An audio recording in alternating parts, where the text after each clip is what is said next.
Hello, This call is now being recorded. am I audible? Yes, sir.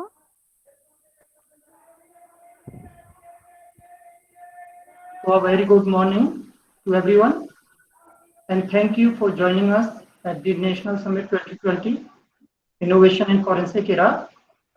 First of all, it gives me great pleasure to welcome all the dignitaries present in the conference, participants, and delegates of this National Summit.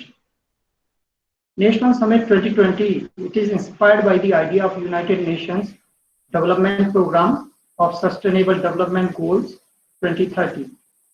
It emphasizes the idea of continuous contributions and innovations. Other than that, it is also emphasized from the idea of our Honorable Prime Minister Shri Narendra Bhai Modi ji's 8-point vision for the 21st century India and unite the entire country by adopting good governance and using technology. The National Summit 2020 Innovation in Forensic Era, it would help on a massive scale, which would benefit the young minds in several ways.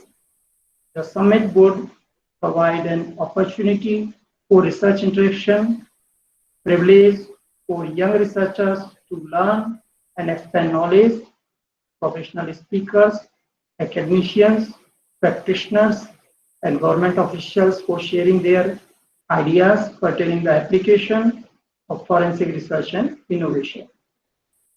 JAX Foundation is an international organization and it is recognized by Government of India and play a critical role in developing society, improving communities, and promoting citizen participation for fulfilling the dreams of youngsters.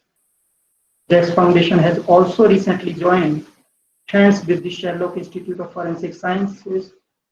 This is an endeavor for the development, representation, and advancement of different areas of forensic science, including cyber forensic, fingerprint verification, questioned documents, and handwriting, etc. The main objective of the summit is to provide a common platform for academicians, researchers, practitioners, and government officials to share their ideas pertaining to applications of forensic research and innovation, and to provide an open platform for forensic aspirants to carry out their own ventures. Last but not least, I would like to thank once again to all the dignitaries present in the conference, participants, and delegates of National Summit 2020 Innovation in Forensic Era. And I would like to request all the delegates to participate with full enthusiasm in all the sessions to come up in the next 2 days. I wish you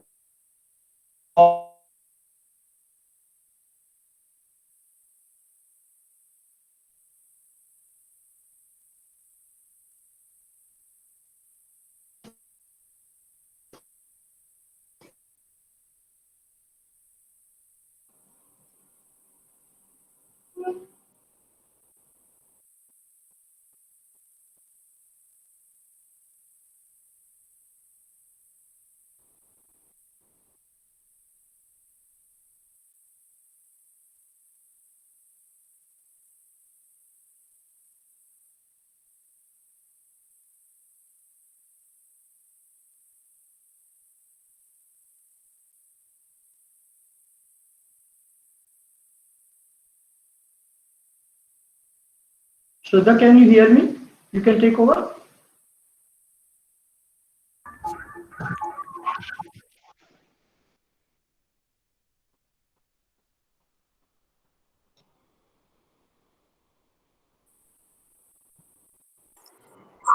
I would request Ms. Shraddha Banerjee to please take over the further proceedings.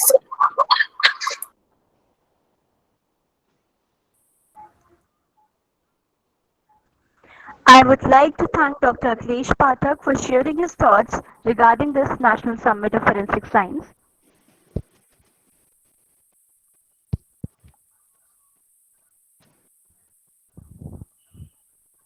Now I would like to invite our chief guest of the summit, Sri Raghuraj Singh, Chairman and State Minister and Employment, Uttar Pradesh, to share his thoughts regarding his summit.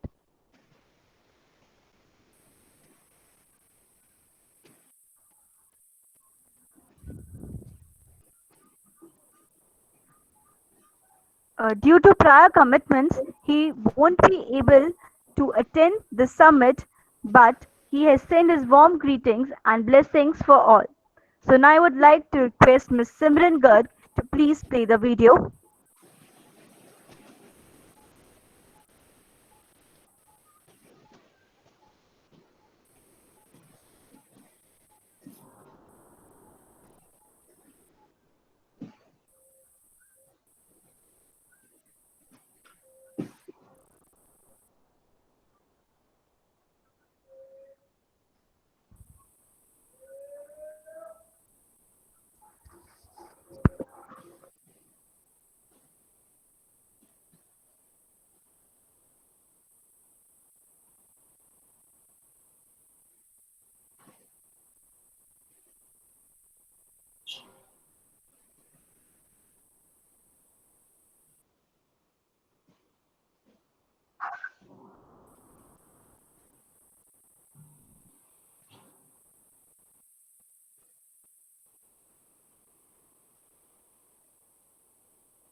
Hello, Miss Shraddha, is my voice audible? No, ma'am, your voice is not audible. Okay. Let me share my screen again and tell me if it's audible or not. Sure, ma'am. So can you see my screen, first of all?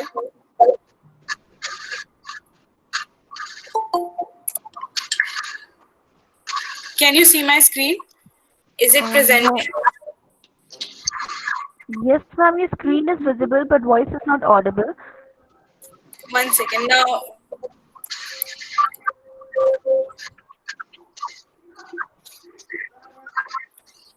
just tell me if the voice of the video is audible or not.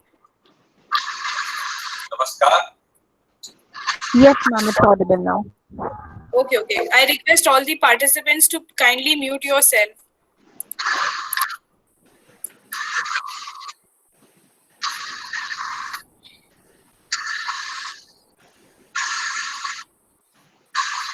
नमस्कार। Forensic summit 2020 में उपस्थित सभी मेहमानों और गणमान्य लोगों को शुभकामनाएं। फॉरेंसिक योग में नवाचार यह मेरा सम्मान और विशेषाधिकार है, जो मुझे बहुत खुशी देता है कि आप सभी आज सीखने और ज्ञान की सेवा करने के लिए इकट्ठा हुए। इस महत्वपूर्ण कार्यक्रम में आज यहाँ उपस्थित सभी लोगों के लिए मैं आपको इस राष्ट्रीय शिखर सम्मेलन 2020 में कड़ी मेहनत के लिए सराहनीय विकास लक्ष्यों को 2030 तक के संयुक्त राष्ट्र विकास कार्यक्रम की दृष्टि को प्राप्त करने में योगदान देने के लिए धन्यवाद देता हूँ और आप लोगों को आशीर्वाद शुभकामनाएं भी देता हूँ कि आप तरक्की करते जाएं। धन्यवाद। ऑर्गेनाइजेशन जैक्स फाउंडेशन द्वारा मुझे निमंत्रित किया गया। ये सब सर्वप्रथम सभी को बधाई, साधुवाद, धन्यवाद कि आप लोगों ने मुझे निमंत्रित किया, इस कार्यक्रम के लिए मुख्य अतिथि बनाया। मेरा आप सभी से आग्रह है कि इस कार्यक्रम को दिन दुना रात चौगुना तरक्की के आयाम के माध्यम से विश्व लेवल की संस्था बने।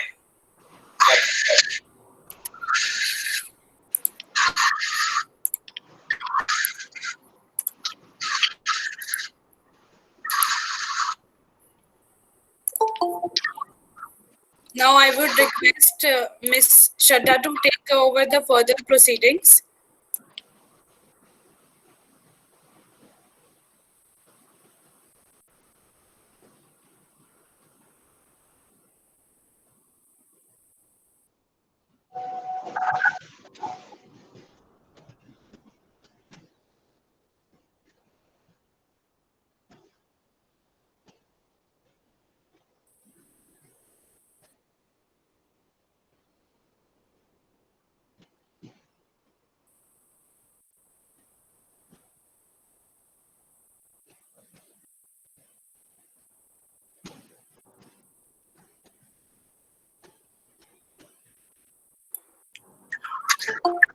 Now I would like to invite our next chief guest, Ms. Anuma Acharya, Wing Commander, Air Force. Ma'am, the stage is all yours. Good morning. Am I audible and viewable? Yes, ma'am, you are audible and you are viewable. Thank you so much. So good morning, all friends. That includes all the dignitaries, viewers, participants and aspirants associated with this exclusive webinar. This is a national summit, Innovation in Forensic Era, and I congratulate ZACS Foundation for organizing this national summit through Google Meet for the benefit of all our students and aspirants. My name is Wing Commander Anuma Acharya. I am from the very first batch of women logistics officers in the Indian Air Force, and I was commissioned in 1993. So we are the people who laid the ground for the fighter pilots to come in as women officers, and after our induction, 25 years, the fighter pilots have also inducted. Now coming back to this very event, I suppose this is a very less explored field, because to me, in all our TV and movies, what we see, forensic people are the hero steals the entire story. We hardly know about the forensic people. We hardly pay attention to them, in fact. But there are 7 to 8 government institutes in India, and I think this is a field which serves to our country as less sung warriors. So it is truly a multidimensional field, and it is a field of applied knowledge and practical knowledge. In fact, when I was reading about it, I was surprised that in Kautilya's Arthashastra in 200 BC, the reference of fingerprint investigation emerges. So it starts from that time, but finally, it was in a very preliminary stage in India, but it was in fact in some 18th century, the field was explored. In India, the first Forensic Research Bureau was founded in Kolkata in 1897, 100 years ago. And there were people from India named Azimul Haq, and I think he was Hemchandra Bose, those who have started the studies in India. Now we are we have well-established laboratories. Now this field has something very peculiar which attracted my attention. It is all science, but along with science, it has laboratory work, which is again science. Then there is a field work, and then there is a psychiatric studies, legal studies, criminal studies. Like, you have to be a master of everything. And since it is an applied field, the people who will work here will be, they emerge as the practical field level people. Now, my inquisitiveness in this started, I'm sorry to say that this was a Netflix season which was going on in our house, and in which I happened to see a series called Lucifer. It has a character called Lucifer Morningstar. So Lucifer is the series, and I see there's a lady called Lopez. She does a lot of forensic activities, and she's always, upbeat with her information, very prompt and very knowledgeable. So I think one day in India, this era, as we are referring it as forensic era, I'm sure India has great potential, and this is a very good initiative, not only to spread awareness, but also to establish this field as one of the prominent fields as a career also. Now, I'm very happy to hear certain terms, there is something called Truth Lab in Hyderabad. Of course, it is related to the criminal investigation. So this is one field which is, it has a Truth Lab.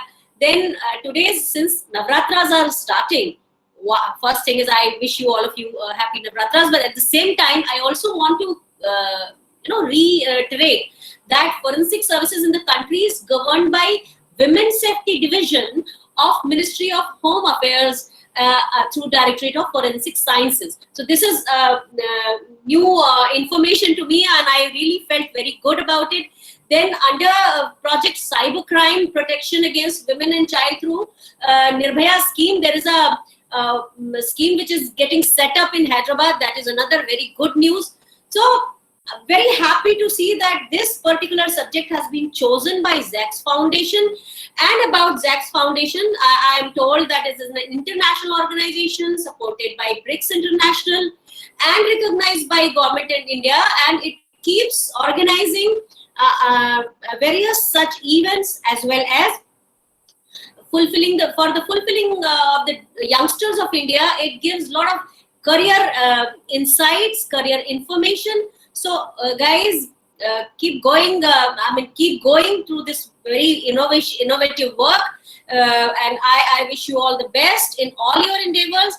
And at the same time, all the participants and the organizers, my best wishes, not only for the 2-day summit, also for the happy Navratras. Thank you very much. And now the forum is all yours. Thank you, ma'am. Your thoughts were really inspiring and motivating. Thank you for gracing us with your presence here. Thank you so much. So now I would like to invite our next chief guest, Ms. Lyubov Savelieva, United Nations Sustainable Development Goals Ambassador, Russia. Ma'am, the stage is all yours.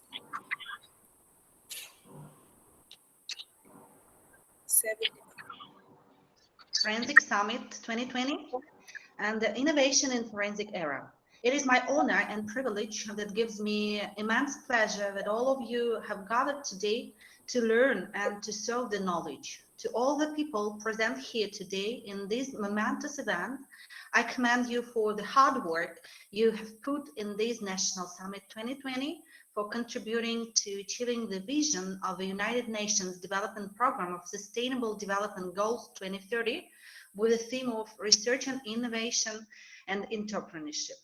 My friends, I strongly believe that this cooperation through online platforms in times of this pandemic crisis will be a step forward to the growth of forensic science. We all must join hands and work together to deliver the best humanities. And I can compliment the whole team of the National Summit 2020 to come up with a brilliant initiative to promote the importance of forensic spectrums in emerging technologies and trends in day-to-day life. As because of an uncertain crisis during 8 months, many people have lost their jobs, businesses and unemployment rates have increased. And in the midst of this all we want is the stability of the forensic industry. Staying at home made many people explore new ideas, giving them time to develop more new technologies at home, and young talents were molding themselves for future targets. I am the United Nations Sustainable Development Goal 17 Youth Ambassador of Russia. I am a leader of Ulyanovsk Club for International Friendship, which allows me to promote sustainability through educational, cultural, and humanitarian activities. Every year, I teach more than 1,000 school children and young people of my region how to become global citizens, make a difference, and solve global issues in their local communities. For sure, it's rather difficult to change other people, but it's very simple to change yourself, your vision, your attitude, your habits, and your actions. And I believe in the power of young generation and invite everyone to cooperate, as a successful sustainable development agenda requires partnerships between governments, civil society, and private sector. A multi-stakeholder collaboration is the most effective way to accelerate the innovation and creativity needed to find solutions for the challenges we face. And let me motivate all, and especially youth, to unite and take courage to make the world a better place to live on. This summit will help to develop and strengthen relationships between all the professionals and can benefit the society in all the relevant sectors. I look forward to a summit to ensure the excellence and innovation you exemplify becomes synonymous with education in India. Thank you for during this summit. Thank you. Thank you, ma'am. Thank you for the motivation and the inspiring thoughts. Also, thank you for gracing us with your presence. Thank you. So, next, I would like to invite our next chief guest, Colonel Shailinder Singh, Nation First ex-Indian Army entrepreneur.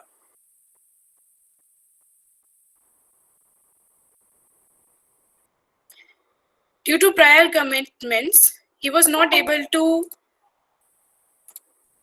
Due to prior commitments, he was not able to attend, but he has sent his warm greetings. So now I would play his video.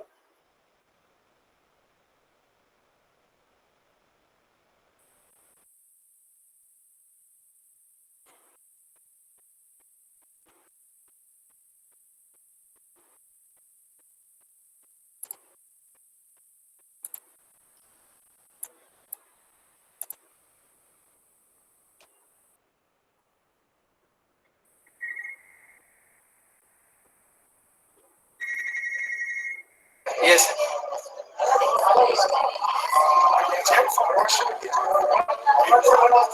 Level का summit forensic science पर कर रहा है और मुझे लगता है कि अपना काइंड ऑफ द मैच और स्पेशली यूथ के लिए रिलेटेड है ये अपने आप में एक काबिल तारीफ इनिशिएटिव है। मुझे लगता है यूथ को इसमें बढ़ चढ़कर भाग लेना चाहिए।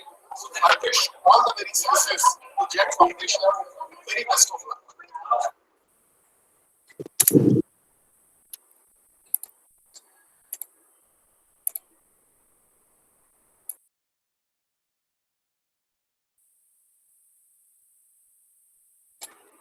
Now I would like to extend my vote of thanks to Colonel Shailinder Singh, Home Minister, Government of India, for gracing us with his greetings. Now I would like to. Jacks foundation जो national summit कर रहे हैं forensic science से related. I'm sorry.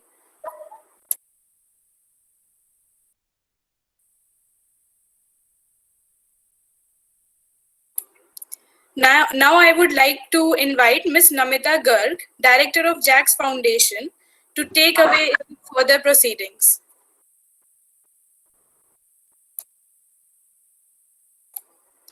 Ms. Namita Garg, are you here?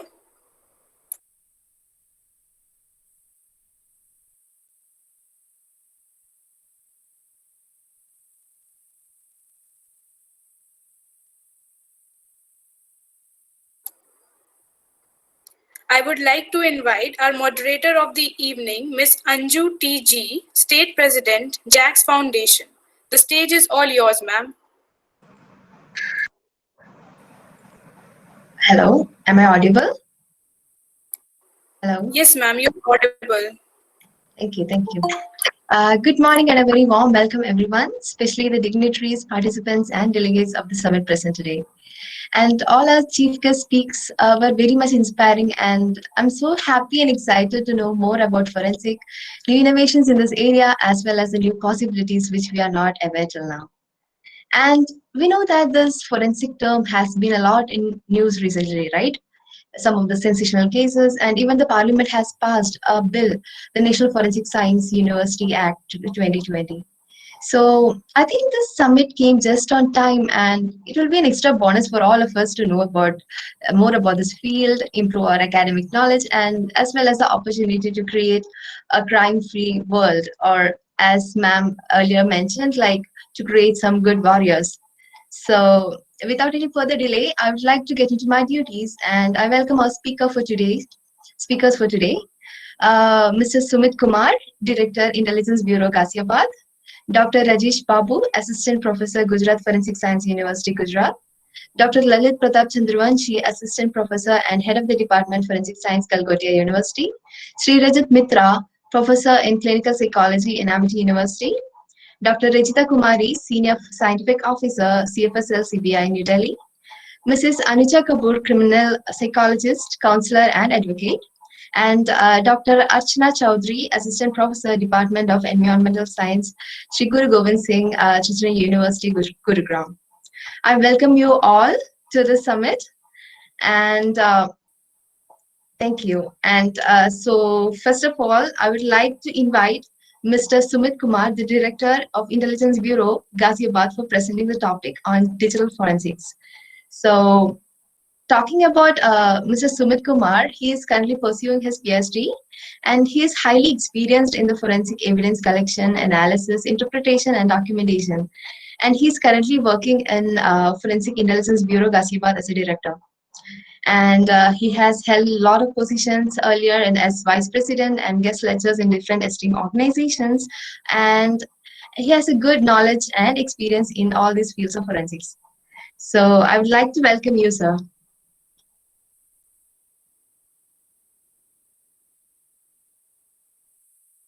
Mr. Sumit Kumar.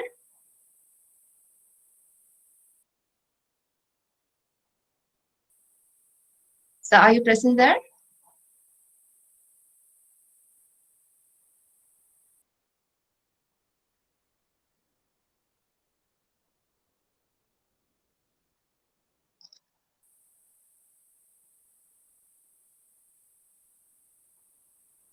Mr. Sumit Kumar.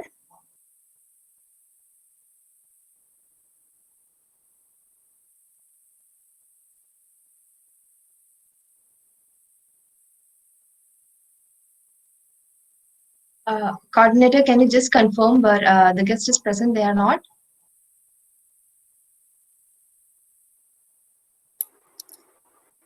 Miss Anju, no ma'am, sir is not here. So, I think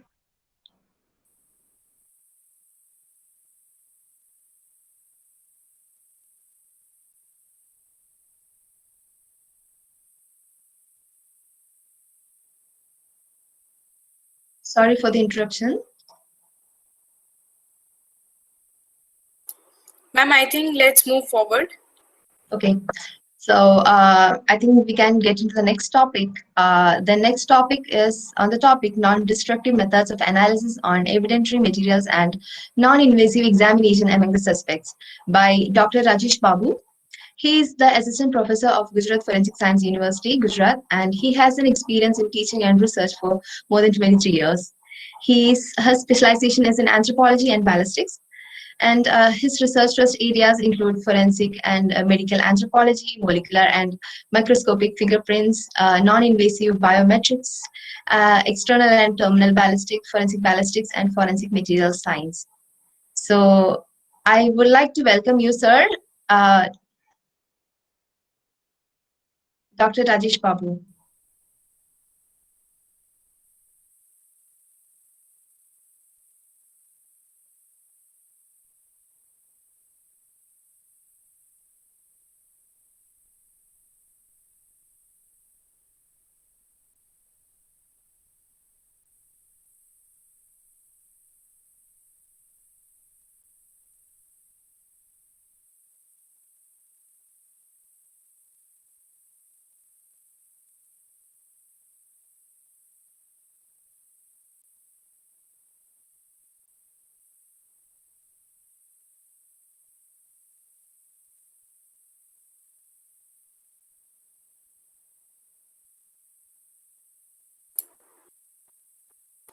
Miss Anju, ma'am, sir is experiencing a technical fault at his end. He'll join us in 2 minutes. Okay, sure.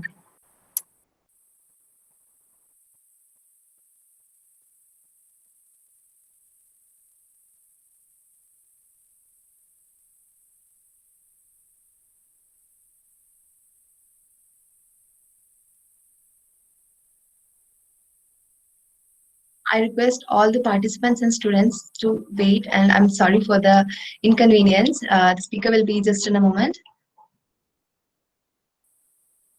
You can note down the points while the seminars. Thank you.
So I welcome Mr. Rajesh Babu to the stage.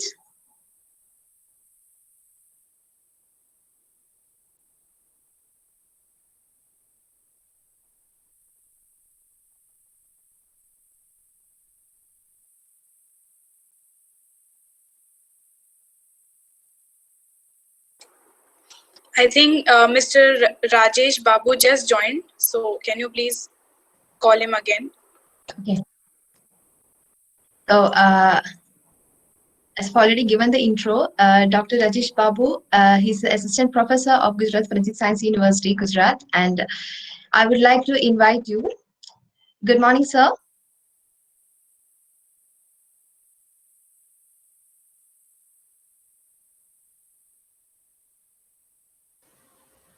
Yeah, good morning, all of you.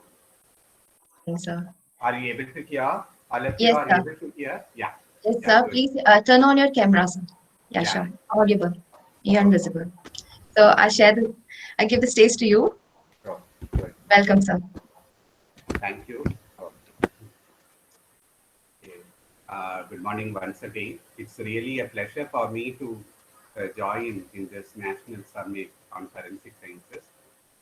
In fact, of late, there is a gradual, uh, what I can say, evolution that is happening all over the country, not only in the country, in the entire world. There is a good evolution as far as forensic sciences is concerned. Though the subject has been there existing for the past, I think, 120 years with the evolution of fingerprints in the criminal investigation.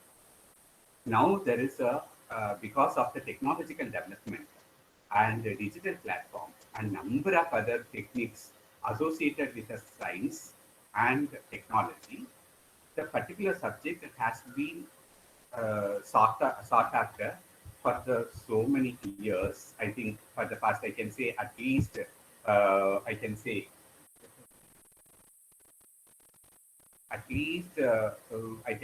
to be precisely the vague end of 20th century. Now, with the advent of 21st century, there is a particular entity. Uh, I can say it is possibly uh, 2001, 2, 3. What happened was uh, there is an unprecedented development, I should call it as, because after the evolution of DNA fingerprinting, it didn't stop the development process, the evolution process. It still continues. So, irrespective of any particular entity, irrespective of any particular field, I am talking about forensic sciences because I don't want to give a brief on forensic science basics because everybody knows about it. So, Sir, sorry to interrupt. Sir, can you please raise your volume a bit? are you able to hear now? Are you able to hear now? Yeah, Okay. it's audible, but if you can Increase. keep the No, speaker volume microphone. volume is fine now. Yes, Volume yes, is, sir. Yes, you okay. can proceed, sir. Okay, good. Okay.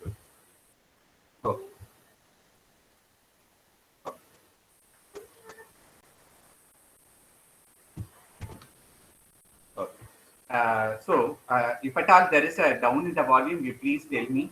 Then I will increase my volume. As of now, I think it is fine now, right? Okay. Yes, sir. Yes. Okay. So what happened is, in fact, very honest to say, when I started my specialization, when I entered my specialization in my post graduation, I didn't have the specialization of DNA fingerprinting those days. Of late, you won't believe, within the span of about 15, 20 years, that is, I'm talking about, I'm privileged to be a part of Rajiv Gandhi's assassination investigation. So those days, we were left with no option except for serology. So, in the sense, we used to do only with the ABO blood grouping system or RS factor, all those things only were happening. But with the onset of, with the advent of 21st century, I should say more precisely, I can say even though the development started with, I think, Raina Sahani's case. After the Naina Sahani's case, there was Naina Sahani's case was historical. With the Naina Sahani's case only, we started with the usage of DNA fingerprinting for the criminal identification, of course, for the purpose of first victim identification.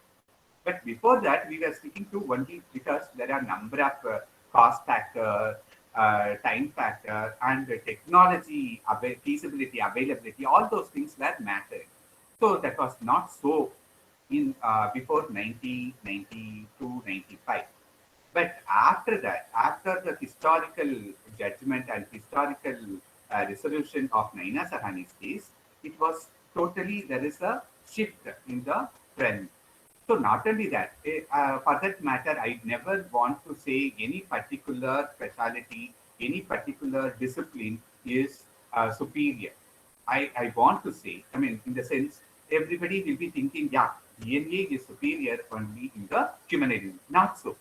So when we are talking about forensic science as such, there are plenty of other things which can have a contribution to the justice delivery system. So, yeah, of course, criminal identification, there is a golden standard for DNA. But there are always, in science, we always say there are exceptions. So naturally, there are some exceptions in DNA. There are many limitations also. So in spite of all those, there are certain other areas which can fill up the gap or fill up the sort of any limitation that could be overcome with forensic sciences. So for that matter, I can say from the beginning, from the 19th century, 1890, from the 1882, when fingerprints was introduced, since then, you won't believe, for the past 140 years, we are nearing 140th year as far as evolution of fingerprints was there. Even now, can anybody say that there is an alternative for fingerprints? Is there any alternative? No, because the such a resilient, robust, and unique feature that is available before birth, after death. So there is no second thought about it. You cannot have any sort of replacement or any alternative when it comes to we have an umbrella term of biometrics. So naturally, when it comes to fingerprints, it is even now it is being given. I mean, for that matter, even we are believing with what's I mean, sorry, this Aadhaar cards. So in Aadhaar cards, we are still having the fingerprints only, right? So that much of a resilience, that much of a robustness, that much of a reliability is available with fingerprints. So there is no such thing to call an alternative for this biometrics. No, not at all. So naturally, having said that, not only this, I am not talking only about that, the development part. So when the particular, I mean, without any finger or a hand, you are not going to do anything. So physical activity is always associated with the involvement of a palm or the finger.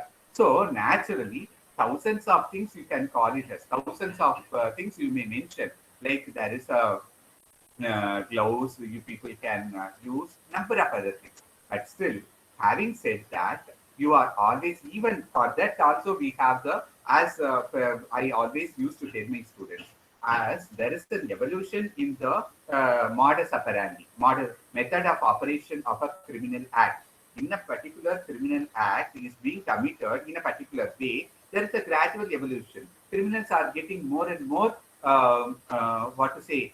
are intelligent. Naturally, criminals have to be intelligent, otherwise they cannot commit a crime.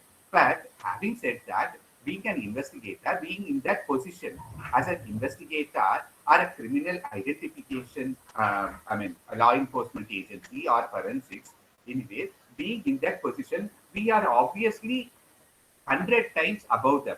So I never used to give any credit to the particular criminal to be called as a intelligent. Of course, he is having intelligence. Obviously, there is no doubt about it. To give a classical example, I always quote about Osama bin Laden. Being a topper in the, what I can say, Massachusetts Institute of Technology, a leading institution in the world, technological institution in the world, he would not have thought about it. Nobody can think about crashing the monumental structure of Twin Towers in 2001.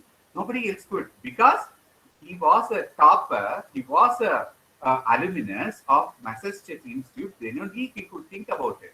No doubt, I don't have any second thought about it. But we are, being an expert, being an investigator, we are well above him. Just because he is applying his application of his intelligence into criminal act, we are 1,000 times better than him in applying our intelligence in identifying him, investigating that criminal act. So naturally, I never give credit to them. Of course, I do agree they are intelligent. Right. So naturally, in any evolution, there has to be a system that it keeps on evolving over a period of time, especially in the investigative sciences. So in this investigative sciences, there is no particular specialty or a discipline is considered to be the best. No, nothing. Each and every point I can mention about, each and everything I can mention about, there is an evolution, there is an application of scientific approaches, aspects in the criminal investigation. For that matter, I don't even call it as a useful in the criminal investigation alone. I'll be able to say it is the investigation of anything that goes out of control, that goes out of order, that goes against the nature. So anything that is occurring abnormal, I can call as an investigative science play a role to establish the fact about it. So nothing to say that only the criminal investigation is the actual field in which forensic science is being applied. Not at all. It is nothing like forensic science is the application of science to aid in the justice administration. No, it is, of course, that is the conventional definition. I do agree. because we are working for the law enforcement, we are working for the judiciary. That's fine. But apart from that, we have evolved to such an extent that we will be able to find out the fact about anything that goes abnormal. Anything that is going abnormal, unnatural, deviation from the uniformity that can be established. Of course, there are, because I am given a very short period of time, I am able to mention few, examples. I cannot give thousands of examples. Cases which I have dealt with. The particular case, very recently, last week, I cannot reveal the exact case, but I can tell there were almost 50 to 100 animals. I don't even want to specify the name of the animal. There were some skeletons that were found just I think 7 to 8 foot beneath the ground. Okay, one field it was there. We were invited. We were actually invited for the specific investigation. So it is related to, as I have already told you, it is an animal. So I don't want to reveal further which animal, you know very well. The specific animal which is being, it is a domestic. The particular animal which killing of those particular animal is against the law. This is illegal. So that animal was suspected to be the present, in the sense skeleton. So how to establish the fact? Because you probably, because in each and every legal aspect, there is a provision. Legal provisions are there. So what are the legal provisions? In this particular legal provision, this particular crime, this particular animal killing is against the law. This invites a punishment of such and such. This is what is being observed for. So in that case, we will be able to mention about the exact nature of the particular animal having identified to be the specific animal. Then only we will be able to establish that the particular individual. Then later on identifying the criminal. So identification of the victim here. So identification of the particular animal here, so that we will be able to establish the fact about the who killed, who committed. So first of all, identification of the victim, which is supposed to be the particular animal here. That animal is under question whether the particular animal killing is illegal. So we have to find out the specific identity of the animal. So that invites what? That requires a veterinary forensics. So of late, we have introduced a particular concept of veterinary forensics. So this is one part. So evolution has been occurring over a period. This is the latest introduction, I can say. Apart from that, we have already involved in food forensics, wherein we have the privilege of identifying any sort of particular entity, which I can call it as the particular entity, to be available as a identification of a specific aspect which is found to be illegal. So naturally, the particular chemical component is found to be illegal or found to be beyond the acceptable limits. That means to say, the particular chemical which is supposed to be present is present, but it is beyond the acceptable limits. So what is that? The acceptable limit is well set. It is predetermined. So the particular manufacturer is supposed to stick to the guideline. This much is the available or permitted level. For this, I think I don't know. Many of you may be belonging to the Sentinels. Sentinels, I can say, to be born after 2000. But those people, in 2003, more precisely, there was a nationwide, a sort of a protest that there was a particular entity, what I can say, it was available that the particular individual, the particular manufacturer is having the is using the particular chemical beyond the permissible limits, right? So in that case, we should be able to establish more precisely that the particular industry or a manufacturer has to use this particular chemical within the permitted level. That has been, I can say, that has been beyond the that limits. Just a minute. Beyond the permissible limit, so it has to be given more and more precisely. So the precision, what I am saying, the precision is not in terms of millilevels. I mean, off late it is nano levels or the pico levels. So here we have to, yeah. Sir, your informations are very much important and very informative, but we have, unfortunately, we have a time limit. So I think if you can conclude it in 1 or 2 minutes, it will be great. Yeah. Good. Okay, right. So in that case, we have to know that the particular entity, the particular detection has to go, has to be identified in the precise level of milli, micro, nano, and off-late pico levels also. So that needs a certain quantification. That quantification mechanism is still present, is available, but the quantification precision also needs some restrictive or non-restrictive procedures. Most of the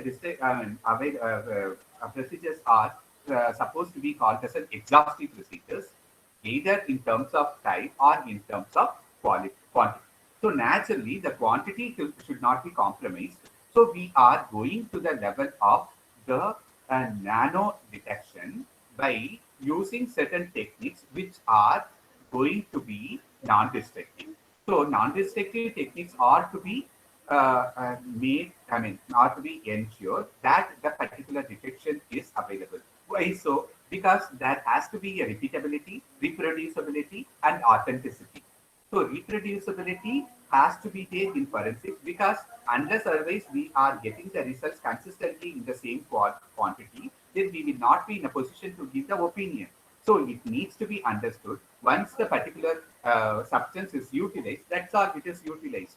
So, but we have to give reproducibility. That is the reason why I am mentioning that the particular mechanism has to be understood, that the particular quantity of the material, the substance, the evidence should be useful for continuously, at least for a period of, at least 2 to 3 minutes. 3 times. So naturally, in such a scenario, we have to use the specific techniques which are supposed to be called as non-destructive. So repeatability will be possible. This is one thing I want to emphasize on. Another one is the biometric mechanism, which I always used to mention about, wherein there is a particular entity where the particular system, the particular identification requires the individual's deception or involvement one or the other way, just by making himself very much normal with that, and he is subjected to the particular examination in which he doesn't have his control over the systems at all. So for that matter, I always used to predict, I always used to advocate the system which is more and more related to physiological parameters. Okay, sir, I think... just 1 minute, just 1 minute, I am going to complete. So any particular voluntary muscles, which are involuntary muscles, which are being examined, we will be able to mention about the accuracy. Of course, there is a combination of 2 to 3 mechanisms are available through which we will be able to conclude that. Thank you. So, keep it in mind, always maintain the supremacy of these principles of analysis based on the non-destructive procedures and non-invasive methods. Thank you all. Okay, thank you, sir. That was really an informative one, and we came to know about a new thing about veterinary forensic as well, and the advantages of non-destructive techniques.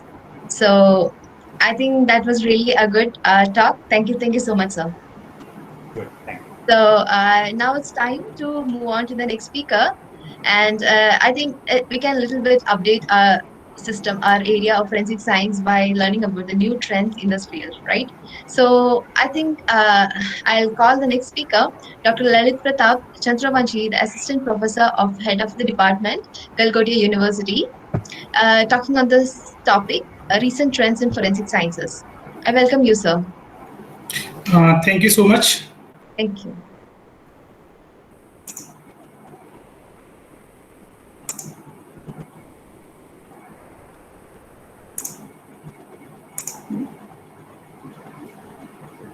So I would like to request you to wrap up your talk in 10 to 12 minutes, sir. 10 to 12 minutes. Okay. Thank you. Okay. Just I'm going to share the slides. Can I share the slides? Yeah, sure, sir.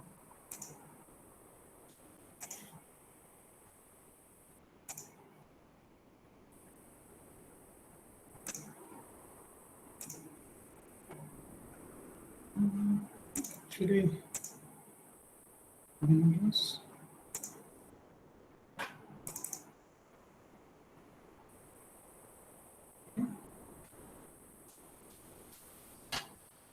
Okay, good morning to all. Today I will talk about the emerging trends in forensic science. So the area of forensic science is changing very fast by the new technology and method. Nowadays, use of DNA tests, high performance liquid chromatography, mass spectrophotometry, 3D computing imaging, and other sophisticated technology are used by scientists to reconstruct and the offense and mishap. With an increase in terrorist attacks, cyber threats, crime and violence on a global scale, the need for effective forensic solution is more critical than ever. Forensic science has promising future as new methods, technology, and scientific advancement create new possibilities that have not yet been imagined. For example, while the discovery and utilization of DNA have transformed current day forensic science, it will continue to do so as the detection technology develop and our understanding of trace DNA transfer, persistence, prevalence, and recovery grows. So this futuristic views takes into account that one of the most critical challenges and foundational aspect of forensic science is that it's complex interdisciplinary field. Nowadays, these are the emerging area of forensic science like forensic accounting, forensic biology and DNA, forensic neuroscience, forensic AI and machine learning, and forensic toxicology and digital cyber forensic science. So first is emerging areas nowadays, digital and cyber forensic. Traditionally, our main form of transmission and storage for information has been by paper documents, but nowadays, most of the documents are exclusively electronic form for better storage and efficient processing. We must know the two important facts for the digital and cyber evidence processing. Digital electronic device evidences are extremely volatile, and once the evidence is contaminated, it cannot be decontaminated. So digital forensic is the preservation, identification, and extraction, interpretation, and documentation of computer evidence, which can be used in the court of law. A technical aspect of digital investigation divided into sub-branches relating to the type of digital evidence involved computer forensic and firewall forensic, network forensic, and data analysis. Now further is cybercrime committed using a computer and the internet to steal person identity or illegal imports or malicious programs. So current scenario, 987 million victims per year, 2.8 plus million victims per day, and 32 victims per second. In this technology world of 21st century, everyone is engaged with internet through WhatsApp, Twitter, Facebook, net banking, and other other platforms are there. So who are the cyber criminals? So person or group who commit cybercrime using computer hackers, criminal group, and hacked virus are terrorists. So not because less of time, I'm not going to detail of the every type of area. So these are the cyber crimes and cyber related cyber-related health. So cyber and digital investigation methodology is based on a 3 A's rule: acquire the evidence without altering the image, the original, and authenticate the image, and analyze the data without modifying it. So it is a very demanding area of forensic science. So different government and private institutions are using digital and cyber forensic services for the security purposes. So different investigation agencies are also using for investigation purpose of law for the court proceeding. And another emerging area is forensic accounting. So forensic accounting encompasses both litigation support and investigation. Account is often associated with investigation of criminal matters. So litigation support provide assistance of an accounting nature in matter involving existing or pending litigations. It deals with the primary issues related to the quantification of economic damage.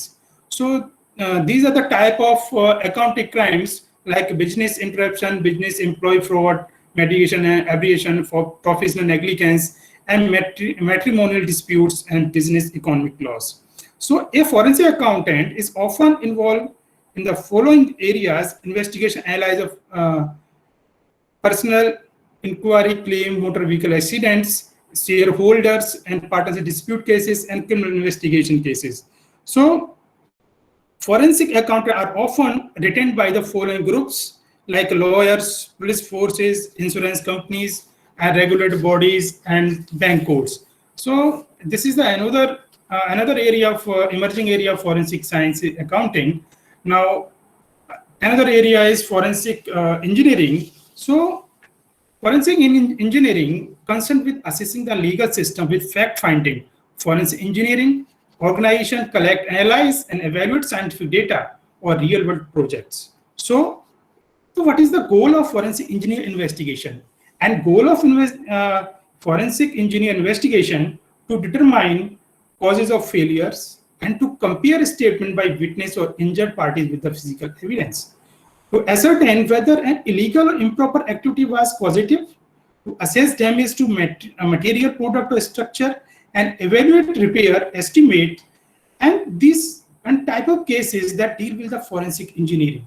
So accidents and failure and risk and safety cases are dealt with the forensic engineering. So inability of component structure of facility to perform its intended function, failure does not necessarily involve collapse, ruptures, non-conformity with design, specification, or deficient performance. So functional failure involve compromise or intended uses of structure of facility. So these are the laboratory techniques which are used by the forensic expert in the laboratory, material testings, course, and component of testing materials. Now, forensic science and artificial intelligence.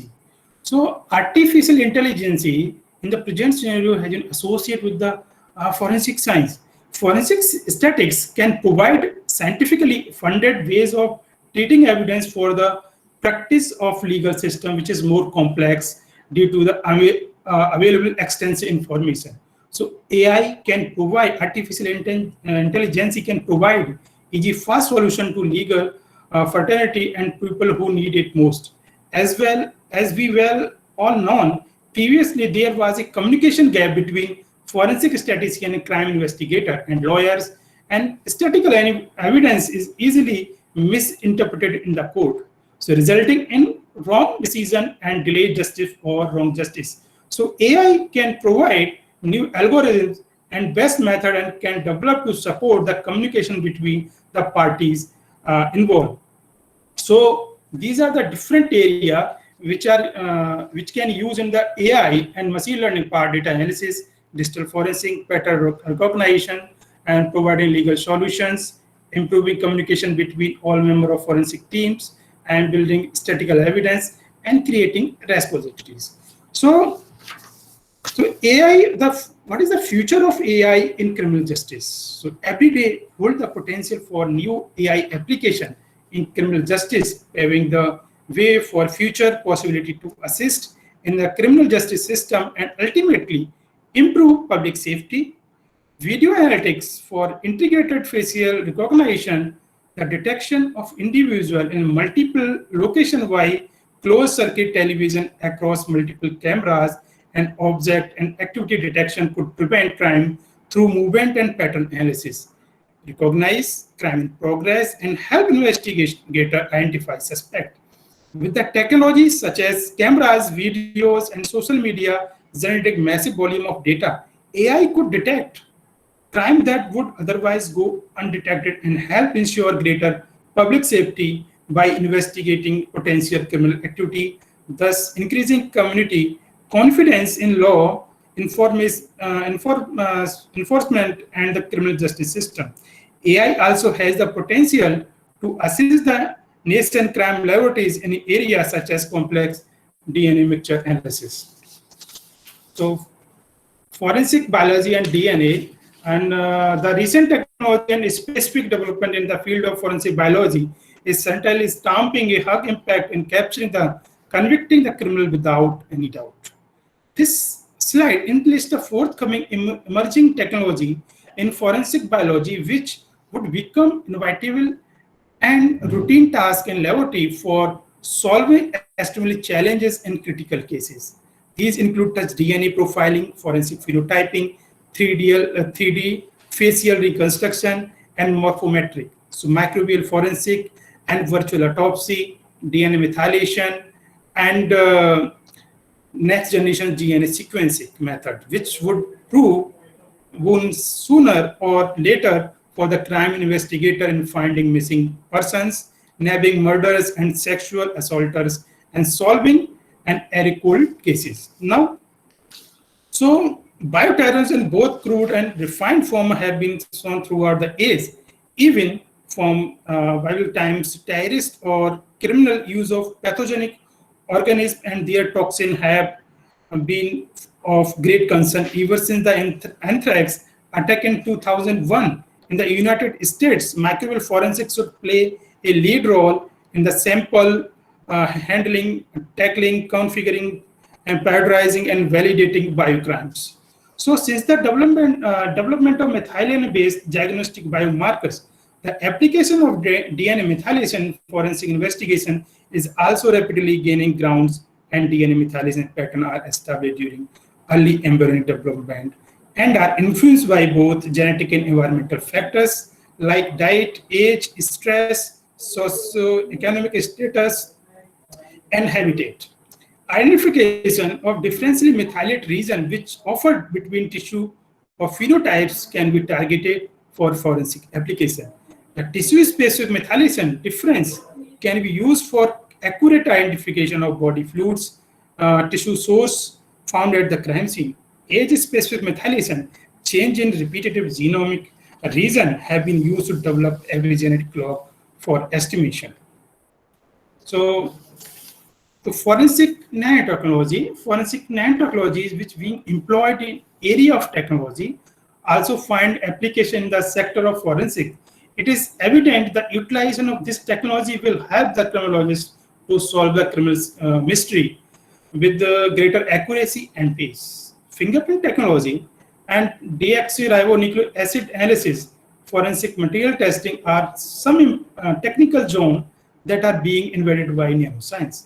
Nanotechnology are also play an important role in the cases of electric identification, inorganic pigments, identification in the case of hit-and-run accidents, and latent fingerprint development, and nerve gas detection and measurement of alcohol in the case of drunk and drive, and more other such cases of accurate results and time-bound investigation.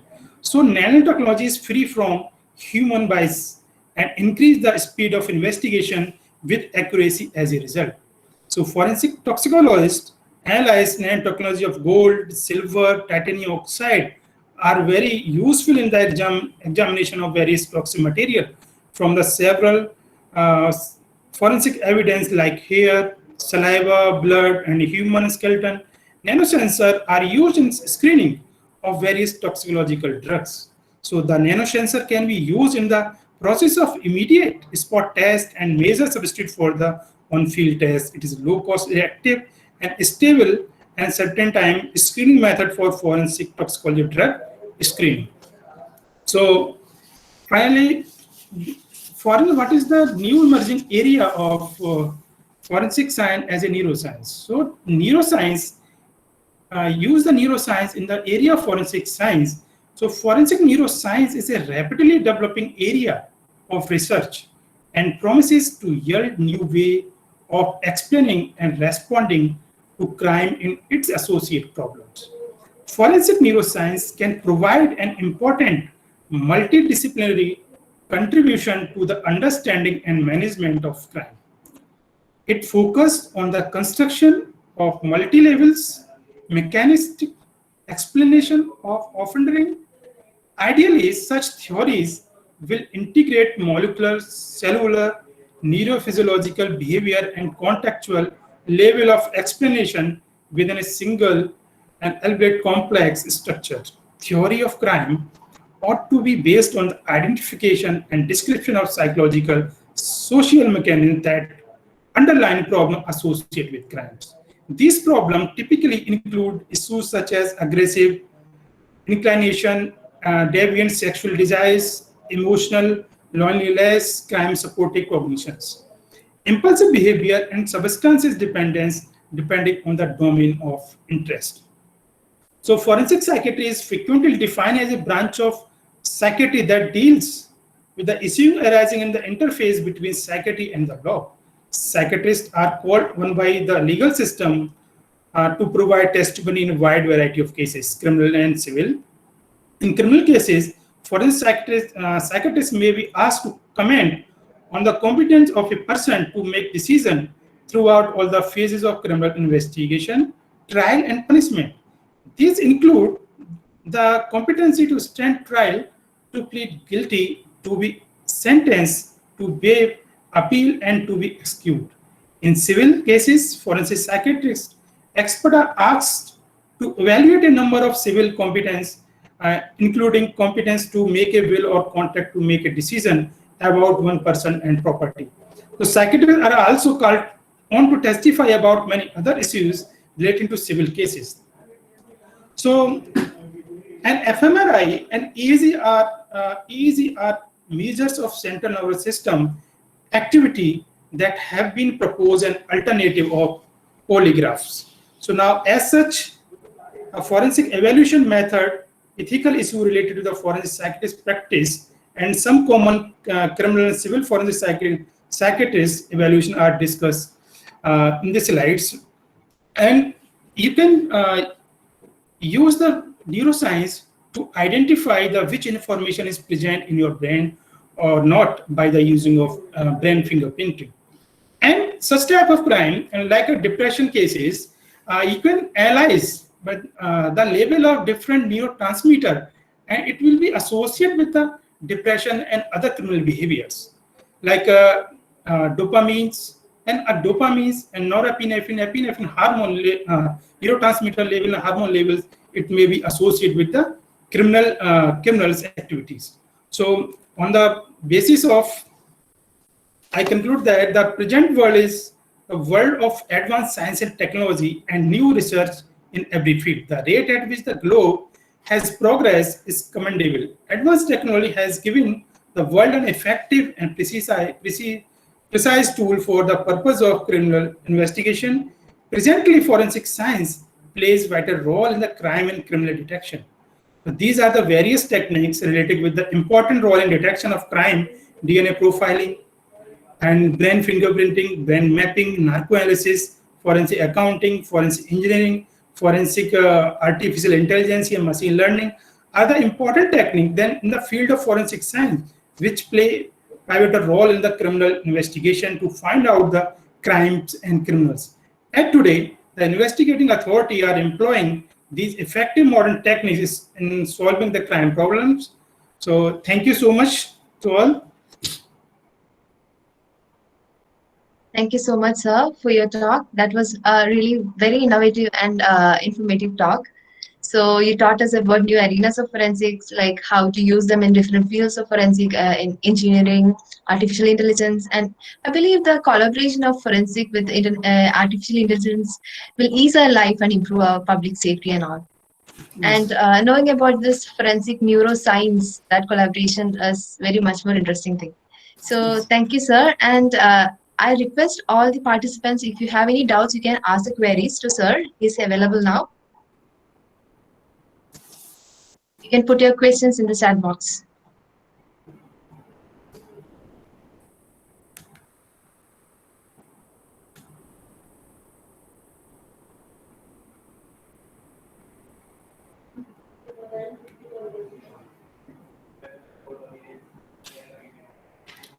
One of the participants is asking, can you share this slide, sir? Okay, okay, I can share. No issue, ma'am. I have already shared with the Shraddha ma'am. Okay, okay. Any other queries?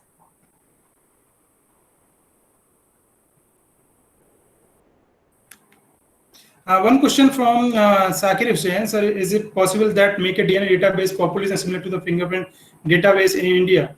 It is possible, but nowadays government had not have a infrastructure for that. So government is trying to complete the DNA database for the public safety, but now we don't have.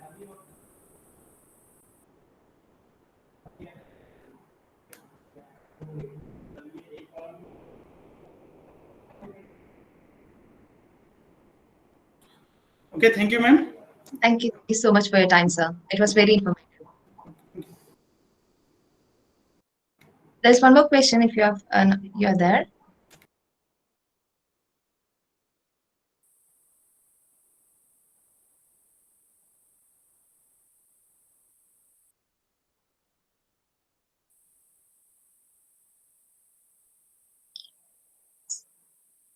There are many opportunities for biotechnologists in the field of forensic science to develop the DNA-based kits and also develop the serology-based chips for the investigation of different type of at the crime scene.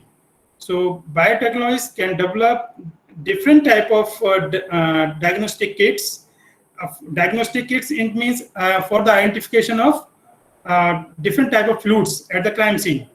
So in the present scenario, DNA methylation and also you can identify the particular races and pigmentation of the hairs on the basis of DNA methylation. So you can a lot of opportunity for the biotechnologists in the field of forensic science and related to DNA and body fluids.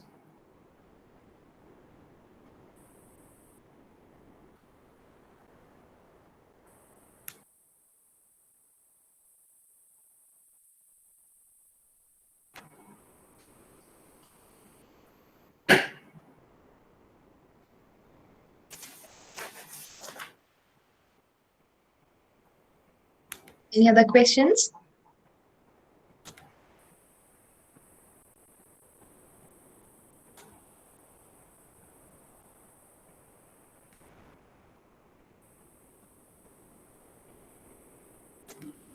No, I think. Okay, I think we can conclude, sir. Thank you so much for your time. Thank you. So that was really an interesting talk, right? And so many people has raised so many queries and everything. So those who have more queries, the answers will be updated later. The speakers are okay. So are you interested to know more about forensic psychology? Because now you have learned more about new arenas, the neuroscience and everything. So, you know, like psychology of a person has a lot to do with the crime, the criminal and the victim. And we will see some of the tools related to it. Today, we have our next guest, Sri Rajat Mishra, sir, the professor in clinical psychology from Amity University, to speak on the topic psychological profiling and tools in understanding sexual assault and other heinous crimes. Dr. Rajat Mitra currently teaches forensic psychology, and prior to this, he led a team of psychologists which worked in victimology and helped to find justice for many victims for sexual assault and other heinous crimes, for which he received a United Nations Public Service Award in 2011 as well. And he has testified in a large number of cases on various issues related to forensic psychology. So we have our guest here. I welcome you, sir.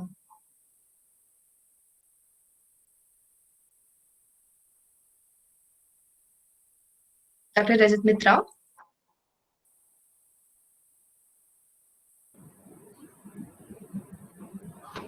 Is my voice audible? Yes, sir. If you can raise a little bit, it'll be good. Yeah, I'll try to. Is it better? Yes, sir. Yes, sir. Thank you. Welcome. Okay, yes.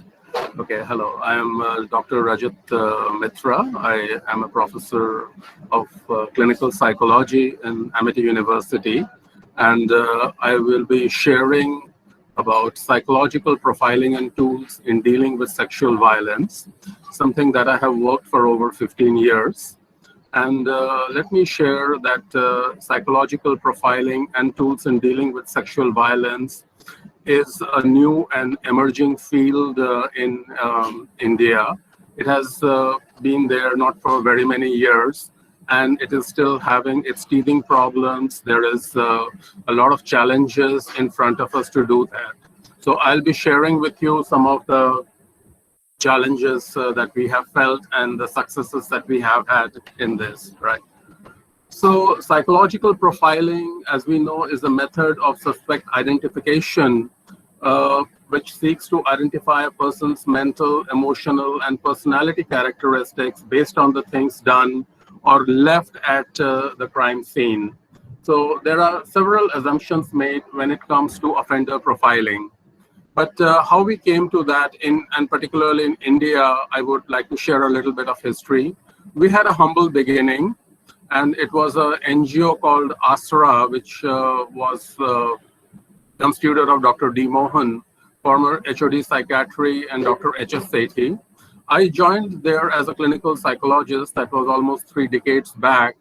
And we initially started with violence management and de-addiction issues, but then we spread over to counseling and worked with different prisoners across the whole Tihar jail. Next.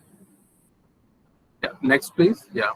So as we got an intimate knowledge with prisoners, and there were prisoners who had committed almost every crime, often we noticed that police would ask our help in knowing about the characteristics of a prisoner, an offender. So we started a psychological support for the victims of crime in Delhi. That was around the year 2000. And it was it was very much supported by the police commissioner, Mr. R.S. Gupta at that time. And he brought out a Standing Order 303, which was a kind of a pioneering attempt by police to involve the use of psychologists in providing support for the victims and offender profiling. Next, please. In 2 decades, our team provided psychological support to victims of sexual assault, homicide, terrorist violence, hostage negotiation, dacoity, relationship violence, and trafficking. In many of them where the victims could not share or describe the offender, the counseling and therapy helped to establish different cues and clues that could be presented in the courts. And I have testified in over 100 cases in the courts on different issues, from malingering, insanity, diminished responsibility, and also at times shared about how we arrived at the offender, where I had to explain about the psychological profiling. And there have been a wide range and number of cases that we have handled in the 2 decades. I'll be sharing some of that in the next slide. Yeah. So but before that, let me share that we did it under ethical guidelines. And often when we started doing profiling, it was about drawing the characteristics of the offender. In one case, for example, where there was a sexual assault of a child, and that was in a defense area, the police had rounded up all the bad characters of the area, and they were investigating them. But when we analyzed the crime scene, what we realized is that only a person with a tremendous amount of confidence in handling children could actually enter the house, pick up the child, and commit the crime. So we suggested to the police that they look for assistants in children's schools or in prep schools or in play schools around. And one of the persons, so the police changed their search, and when they found that one person who had been missing from the night of the crime, they went to his village and he was brought. The girl identified him as the person who had taken him out. So profiling depends upon finding out the personality characteristics of the person. It is not a substitute for detailed criminal investigation that law enforcement does, but assisting the law enforcement at points where they need psychological inputs, behavioral inputs, and understanding the mind of the criminal and what may have transpired between the criminal, between the offender and the victim. We also did mental status examination in select cases when asked to, and prepared psychological reports submitted in the courts, which I had to go and often present in the courts as a psychologist. And it gave us first-hand knowledge and understanding of how much psychological inputs and knowledge can affect the judicial process. The judges can understand many issues. The police, it helps them to zero down on the suspect. And of course, I need to add that in every case, we took the consent of the suspect or the offender in going ahead. Next, please. Next, please. Yeah. Some of the cases we assisted in investigations and through psychological assessment and profiling. One was the Swiss diplomat rape case that rocked the country. The diplomat could not recall anything about the crime which had just taken place a few hours back. And we helped her through certain psychological methods to draw a profile of the person, and she could do a sketch of the person in the process, which was used by the police to zero down on the suspect and finally detain. We helped in the special cell to understand the level of radicalization in 23 youth. It was a case from Charbagh, Delhi, which we helped to identify the persons who were responsible and what is the degree of radicalization they had gone. There was a president's bodyguard case. We know that Abdul Kalam's bodyguards many years back assaulted a girl in Buddha Jayanti Park and ran away. And with our help, she could describe the characteristics of the person who had done so, and it helped the police to detain and do the investigations. There was a human trafficking case that was referred by National Human Rights Commission to the police, and the then DCP of the area, Dr. Devesh Srivastav, he had asked our help in understanding the girl and her mental state. And when we assessed the mental state, what came out was that she was a victim of human trafficking and how there was a trafficking syndicate that was running. So it helped the police to change their direction towards human trafficking and arrest the person concerned. There was a child murder and sexual assault case in Mehroli, where the child's body, she was 6 years old, it was thrown into a water tank, and there were no leads. And again, the police had rounded up all the bad characters of that area, and they were interrogating. But the case, the crime scene presentation presented certain unique clues about the person, which led us to realize that he would be a person who would be between this age, who had recently come to Delhi, and somewhere he would have a religious angle in committing this crime. So when we went ahead and looked at all the migrants who had come nearby, again the police changed their search. One of the migrants was found with thing from the girl that he was carrying as a trophy, and that led to his arrest and final sentencing in the courts. Then there was a Dholakua gang rape case where 5 men abducted a girl from the northeast, and certain characteristics which the girl could say under the in a psychological assessment and interview, led us to understand the profile of these people, that these people were riding a tempo and would be in certain age group and probably belong to this area. That led us to zero down and let the police to go ahead and find the person. Then there was a false allegation case of sexual assault. A girl had accused two men of having sexually assaulted her. When we found that in the investigation and the FIR had been lodged already, and it was found that she was actually hallucinating in the interview about the sexual assault, and she had presented that as a real symptom, for herself. So then the case was referred further to the hospital. I think it was AIIMS, and it was also seconded. So, but what helped really was the fact that immediately on the crime scene, the mental health team could go and assess her along with the police. So there were a few other cases. I mean, there have been many cases. I have just picked up a few. There was a child abuse case involving a doctor. We all know it happened a couple of years back, where a doctor from AIIMS was accused of child molestation. And the child immediately on being assessed by the South District Police along with us, we found that the child was coached, and there were certain factors that came along, which I cannot share further at this point, which led us to understand that the child was under the coaching of the father making a false allegation.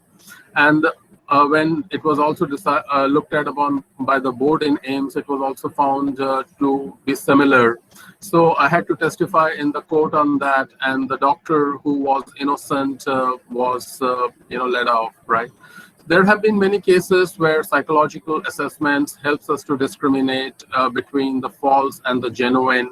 It's an indicator, and it is not something absolute, and it has to be aided with other methods. And it is something that, as I said in the very beginning itself, that it is an aiding mechanism. It is not the primary mechanism. So I would share with one more case about a false allegation that was made against police personnel. This was given wide media coverage, where certain police personnel, a false allegation was made, and she was assessed by us, and we found that she was malingering and she was using deception. So it was with that, we could find that many of the points where she was telling us the truth did not really match, and that was the police investigation established that. So psychological profiling helps in aiding the police investigation and other forms of investigation. Next, please. So there are challenges before us. The psychological assessment in the courts and profiling is still a long way to be accepted by Indian courts as legitimate, and the role of psychologists is to be made clearer, like in what capacity are be doing. So a clear-cut delineated role for mental health professionals in working with law enforcement and courts perhaps needs to be looked into and made. The safety and protection issues for professionals, psychologists who work, in many cases, we were threatened or intimidated, and this is a professional hazard that we all feel. Torture is still a major issue, sometimes which violates human rights, and it's like sometimes I have seen that the police slap or they beat up the person, and then they want psychological profiling or interviewing, which makes it far more difficult, and they are mutually exclusive. And the public perception of the roles of our professionals and limitations. We work under a lot of limitations, and that's very important to understand that it is not a panacea, or it is not the an alternative, but as an adjunct, something that can be added on to detailed police investigation or other scientific investigations. Next, please. Okay. We were recognized for our efforts, our organization. It was awarded by United Nations for helping a number of survivors of crime, heinous crime, particularly sexual assault, in the year 2011. the team came over, watched our work, saw it, and saw it as an example of police civil society participation. And I had to present our work at United Nations. And what came across is that the sexual violence in India is is so similar in so many ways, so much alike, that what is happening in also the other countries, and how much we have to learn from each other. There is a lot of, say, exaggeration that is made about sexual assaults and sexual violence in India. And it is important for us to point out that our country is like any other and not in any way different. We need to advance ourselves. We need to work in a multidisciplinary way to achieve our goal. Next, please. Okay. This is the police commendation role given by the police commissioner, Mr. K.K. Paul, who saw that the investigative methods of the police were helped by the psychological profiling and assessment, and that led to the evidence being made foolproof. This is a small, token of appreciation that he said we can give you. Next one. This is also one that he gave where a woman who had given information which was found to be not true, she was not being deceptive, but the accused were someone else, and it was helped with, and it was found with the help of psychological profiling. And this was a letter sent by him to us, which we keep for our, which showing that how the police can work together with psychologists, and it can enhance their work. Next, please. Okay. The last one, please. I think this is the entire detailed Standing Order 303. The last page of the slide. The last slide, please. Yeah. The one before that. Yeah. The one before this. The one before this. Yeah. So this is where the Police Commissioner R.S. Gupta, he gave us a role that was in the year 2003. We worked for many years till this under this action, Standing Order 303. Then it was modified and changed, and it helped us to include psychological assessment profiling into police work, which I'm glad to say that the police are using, and our work has been legitimized and made universal, so it has increased. And this is my gratitude to the law enforcement that they helped us to do that, and we had a good participatory relationship where we could achieve that. We also worked in this period with other professionals who helped us, and we could make the police work, multidisciplinary to the police.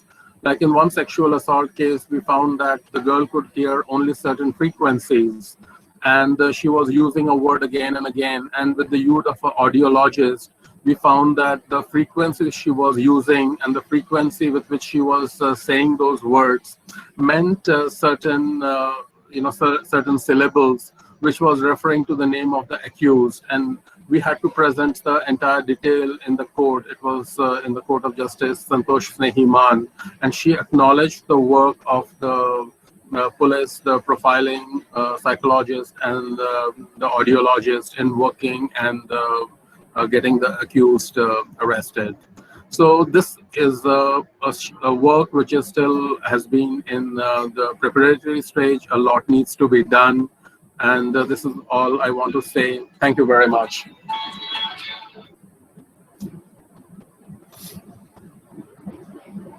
So sharing the knowledge and sharing the experiences are two different things. And Sir has shared a lot of life experiences in the areas of psychology, criminology, and victimology. And it was really an eye-opener for all of us to know the real-life scenarios and the mindset of people. And I believe it's very important for us to know about how this human psychology works to live in this real world, right? So thank you so much, sir, for your for sharing this experiences and knowledge. And here are some of the doubts I have put on the chat. Do you have a few minutes to discuss this? Sure. the questions. So someone asked if the psychologist can change the mind of a criminal while dealing with him, then what about the punishments and all? Will he be punished? No, the psychologist cannot change the mind of the criminal. The psychologist can only understand the mind of the criminal and what transpired, the behavioral aspects between the suspect and the victim. We cannot change the mind of the criminal, and we have to remain objective throughout the process in trying to understand the mind. Yeah. Okay. So, what's the main reason or factors which promotes the heinous or brutal desires in the mind of the offender? That's another question, sir. One of the main reasons is that these people fantasize a lot about the crime. The crime gives them a high. Like in normal life, we get high from different reasons. But for a criminal, he gets his high only from the crime, by imagining of the crime, by fantasizing about the crime, by replaying it in his head time and again. So the high he gets in his brain from this, he gets from no other place. That's why he does it most often, by and large, not always. Okay. Okay. So, what are the challenges while dealing with the habitual offenders and first-time offenders under psychological treatment? The difference is that the habitual offender uses a lot of ways to evade the crime. He knows how the police will come after him, and therefore he hides that. The first-time offender, for example, does not do that, and he very often leaves a lot of gaps that for you to go for. Like in one case of pedophilia, where the girl had accused this man of committing a crime, but he said that no, this is a false case. They owe me money, and therefore doing that. So as a psychologist, I was asked by the DCP to go to the crime scene, and what I noticed was that there were a lot of magazines lying in one corner. So these magazines, the police said that we have looked into it. They are not pornographic magazines. But I noticed that they were children's magazines. And I said, what are children's magazines doing over here? And as I started looking into that, I noticed that again, some of the children, he had written down things to describe if he were to have sexual relations with this child, what he would do. And it was found to be his handwriting, and that was the clinching thing. So now the police did not look for it because they did not believe that that is where they should look for. As a psychologist, I knew that pedophiles very often have habits like that, where they somewhere leave some records of their fantasies and imaginations. So that is why, and he did not believe that the police would ever find him through this. So that is how it gave away. So that's the difference. Okay, thank you so much, sir. We have a lot of questions listed, but because of the time limit, we are not able to go through all of that. And you can ask them to send it to me on. You can ask them to send it to me on the mail, yeah, and sure. I'll be glad to answer that. Yeah. That's great, great, sir. Thank you so much for it, and it was very informative. Thank you. Thank you so much. So that was really a great talk. So now I'd like to welcome Dr. Rachita Kumari for presenting the topic, the development and the application of forensic psychology, crime and correctional administration. So before inviting her, I'll just give an intro about her. So talking about Rachita Kumari, she has completed her PhD in psychology, and she's currently working as a senior scientific officer in the CFSL CBI in New Delhi. Her work experience include different roles like research investigator, counseling supervisor, and much more. And she's published a book, namely Initiatives for Hope, with the support of United Nations Development Program 2010. So we are very much likely looking forward to your talk, ma'am. I welcome you. Thank you, Anjali. Thank you, Anju. Sorry. I'm glad to be here with you today. Yes, and without wasting our time, let's get started with our session, which is related with Division of Forensic Psychology, CFSL CBI. Today, I would like to discuss application of psychology in crime investigation. I want to share my slides. Please give me a moment. 1 minute. Is this visible? No. My slide is Visible? Yes, ma'am. As of Yes. Okay. Today, my topic is the development and application of forensic psychology in crime investigation.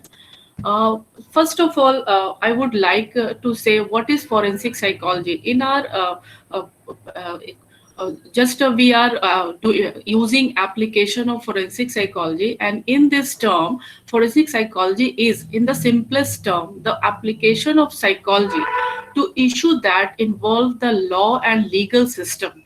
Forensic psychologists utilize their psychological expertise to aid crime investigation. The practice of forensic psychology involves investigations, research studies, assessments, consultations, the design and implementation of treatment programs, and expert witness courtroom testimony. The crux of any criminal investigation is to reach the truth. It is the duty of every law investigating officers to gather evidences. However, evidence is not just physical in nature. In addition to physical evidence, there is one more place where an extensive record of the crime and information about it is stored in the brain of the perpetrator and the victims. How it is useful in our crime investigation, how we will gather this information from a person like a witness, perpetrators, accused, suspects. In this record could be tapped. Criminal investigation and counterintelligence could be revolutionized. This is exactly what forensic psychology does. It utilizes the study of the mind and the behavior to ascertain what kind of person the perpetrator is likely to be, to ensure whether the narratives of the crime being provided are accurate, and to speed up the justice delivery processes. Now, Forensic Psychology Division. In our CFSL, Central Forensic Science Laboratory, the Forensic Psychology Division, one of the division, is an organ of the CFSL, which serves as focal point of forensic investigations that are conducted. It is equipped with multiple services to augment the process of forensic psychological investigation and provides all required facilities for the same. Some of these facilities and services are given below. I am discussing like polygraph examination. Everyone know about this. Detection of deception and verification of veracity of statements through polygraph examination we conducted. Layer voice analysis, LVA, analysis of emotions. When a person's यहाँ पे हमें जब person के emotions को through LVA we can analyze. Suspect detection system, जब बहुत सारे subject हमारे पास होते हैं, जैसे कभी मॉब को हमें इन्वेस्टिगेट करना होता है, देन इस सेंस में through SDS we can easily identify the जो गिल्टी पर्सन और innocent person. Brain mapping test, everyone knowing about brain mapping test, testing on information is present or absent in the mind. Narco analysis, we also say truth serum test. Our division is providing these services, and forensic psychological assessment. In this technique, psychosocial and behavioral evaluation of the subjects through forensic case history and mental status examination. जैसा कि अभी रजत मित्रा sir ने भी बताया, psychological profiling. We can also say it psychological profiling. Psychological autopsy, dowry death assessment. In this investigative review of victimology interview, examination of variety of factors including behaviors, thoughts, feelings, and relationship of victims and their concern surroundings. Criminal victim profiling, assessment of personality like character and behavior of subject in relation to crime scene, victims, and modus operandi of the crime. Also, we are providing crime scene visits. In this, we provide or report crime scene profiling, collection of information and observations of site and analysis of severity of crime and crime sense of suspects. Forensic statement analysis, when a person, it could be in a verbal or non-verbal. and written or verbal material. We also analyze it like suicide note and any kind of writing material we can analyze through forensic psychology statement analysis. Assessment of sexual offenses. Here we design profiling of sexual offenders and cognitive rehabilitation of victims. Sometimes बहुत सारे हमें victims के साथ problem face करना होता है during investigation. तो in that case like PTSD के scene में हम लोग उसका cognitive rehabilitation भी करते हैं और after that जो informations है victim से वो offenders के लिए offender के regarding वो collect करते हैं. Individual counselling and guidance of victims. Sometimes family members को भी इन्वॉल्व करना होता है, तो group counsellings with family members, victim के साथ हमें कैसे बिहेव करना है, कैसे मैक्सिमम उनका हम हेल्प ले सकते हैं to solve the cases.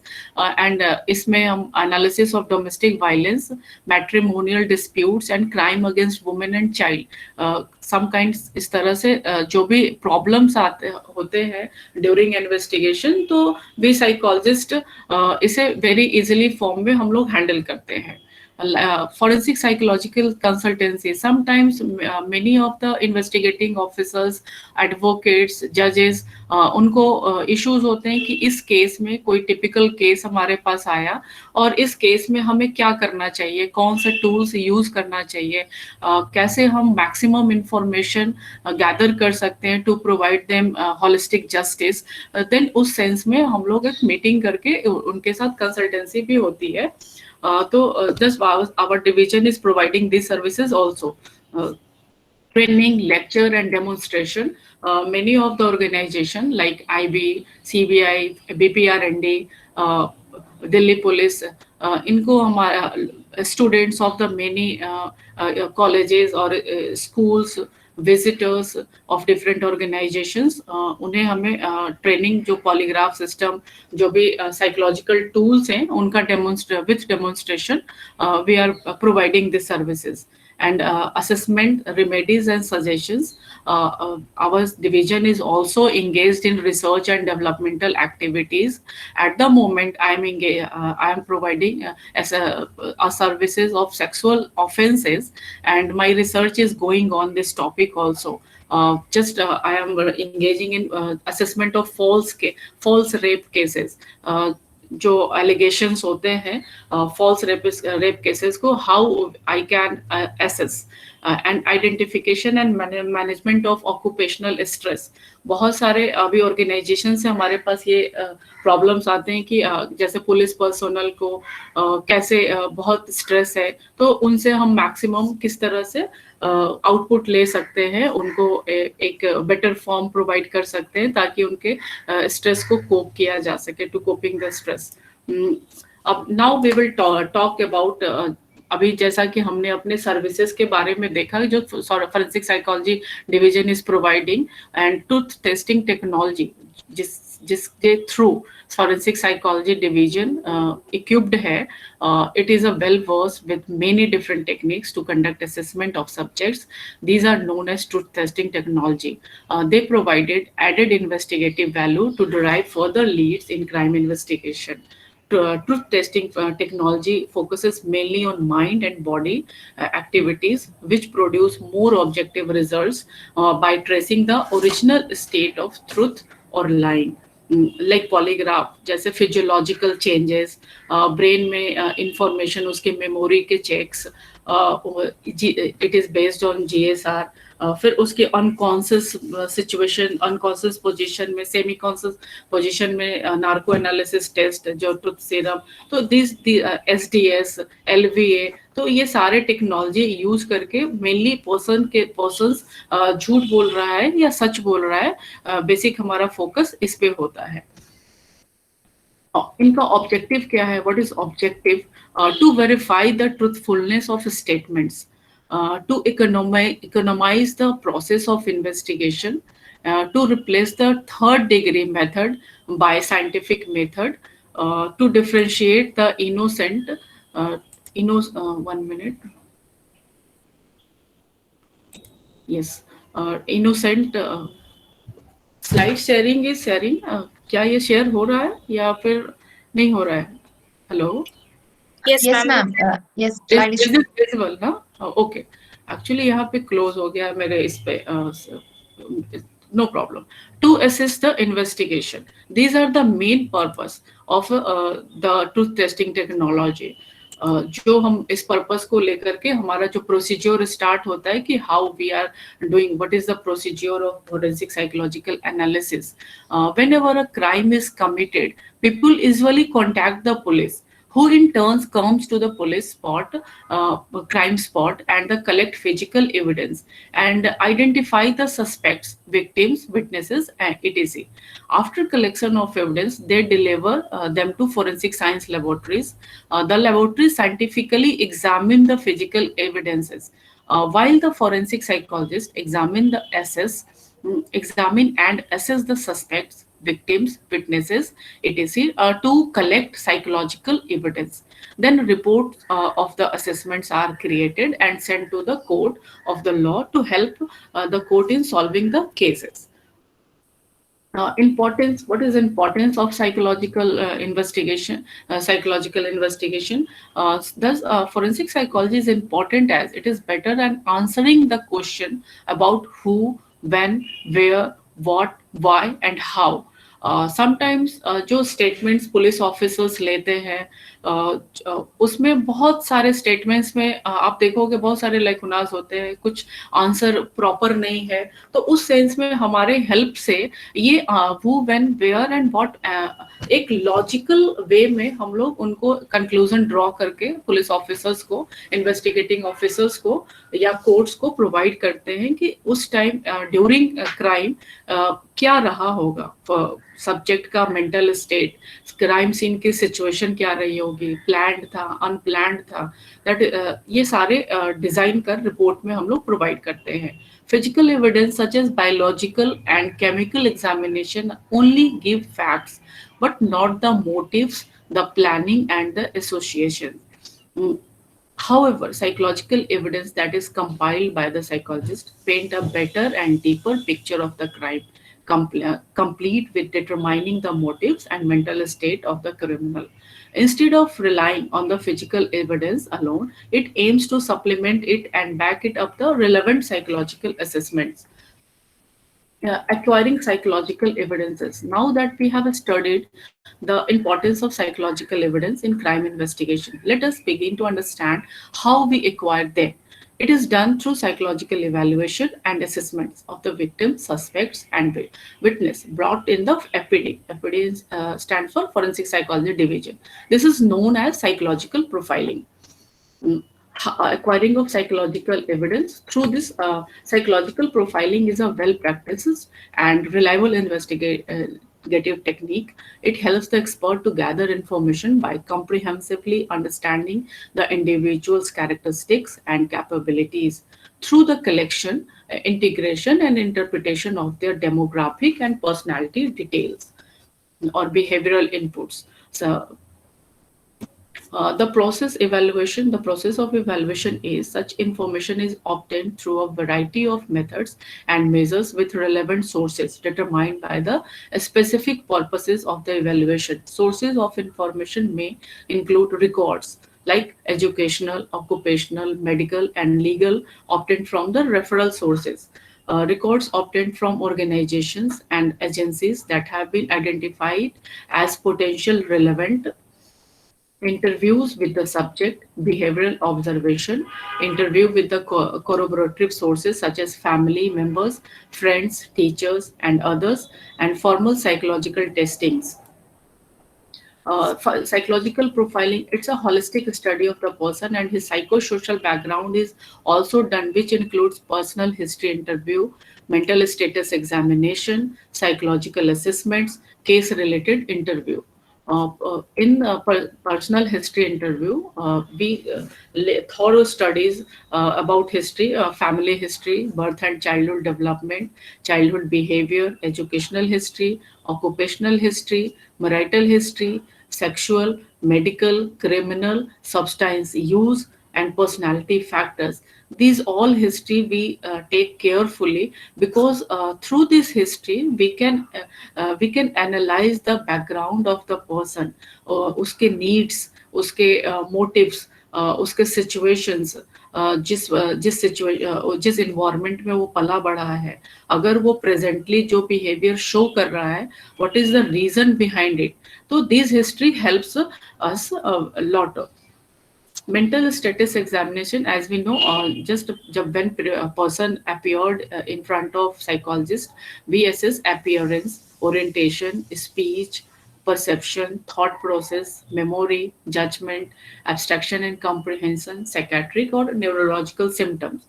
Through this mental status examination, we able to judge or evaluate the person, the person is normal or abnormal, or what kind of behavior or cooperation level he is showing at the time of interview. Psychological assessment, there are a lot of tests like validity test, projective test, incomplete sentence completion test, some questionnaires, interview, some structured interview formats we have. Through this, sometimes according to requirement, we use them.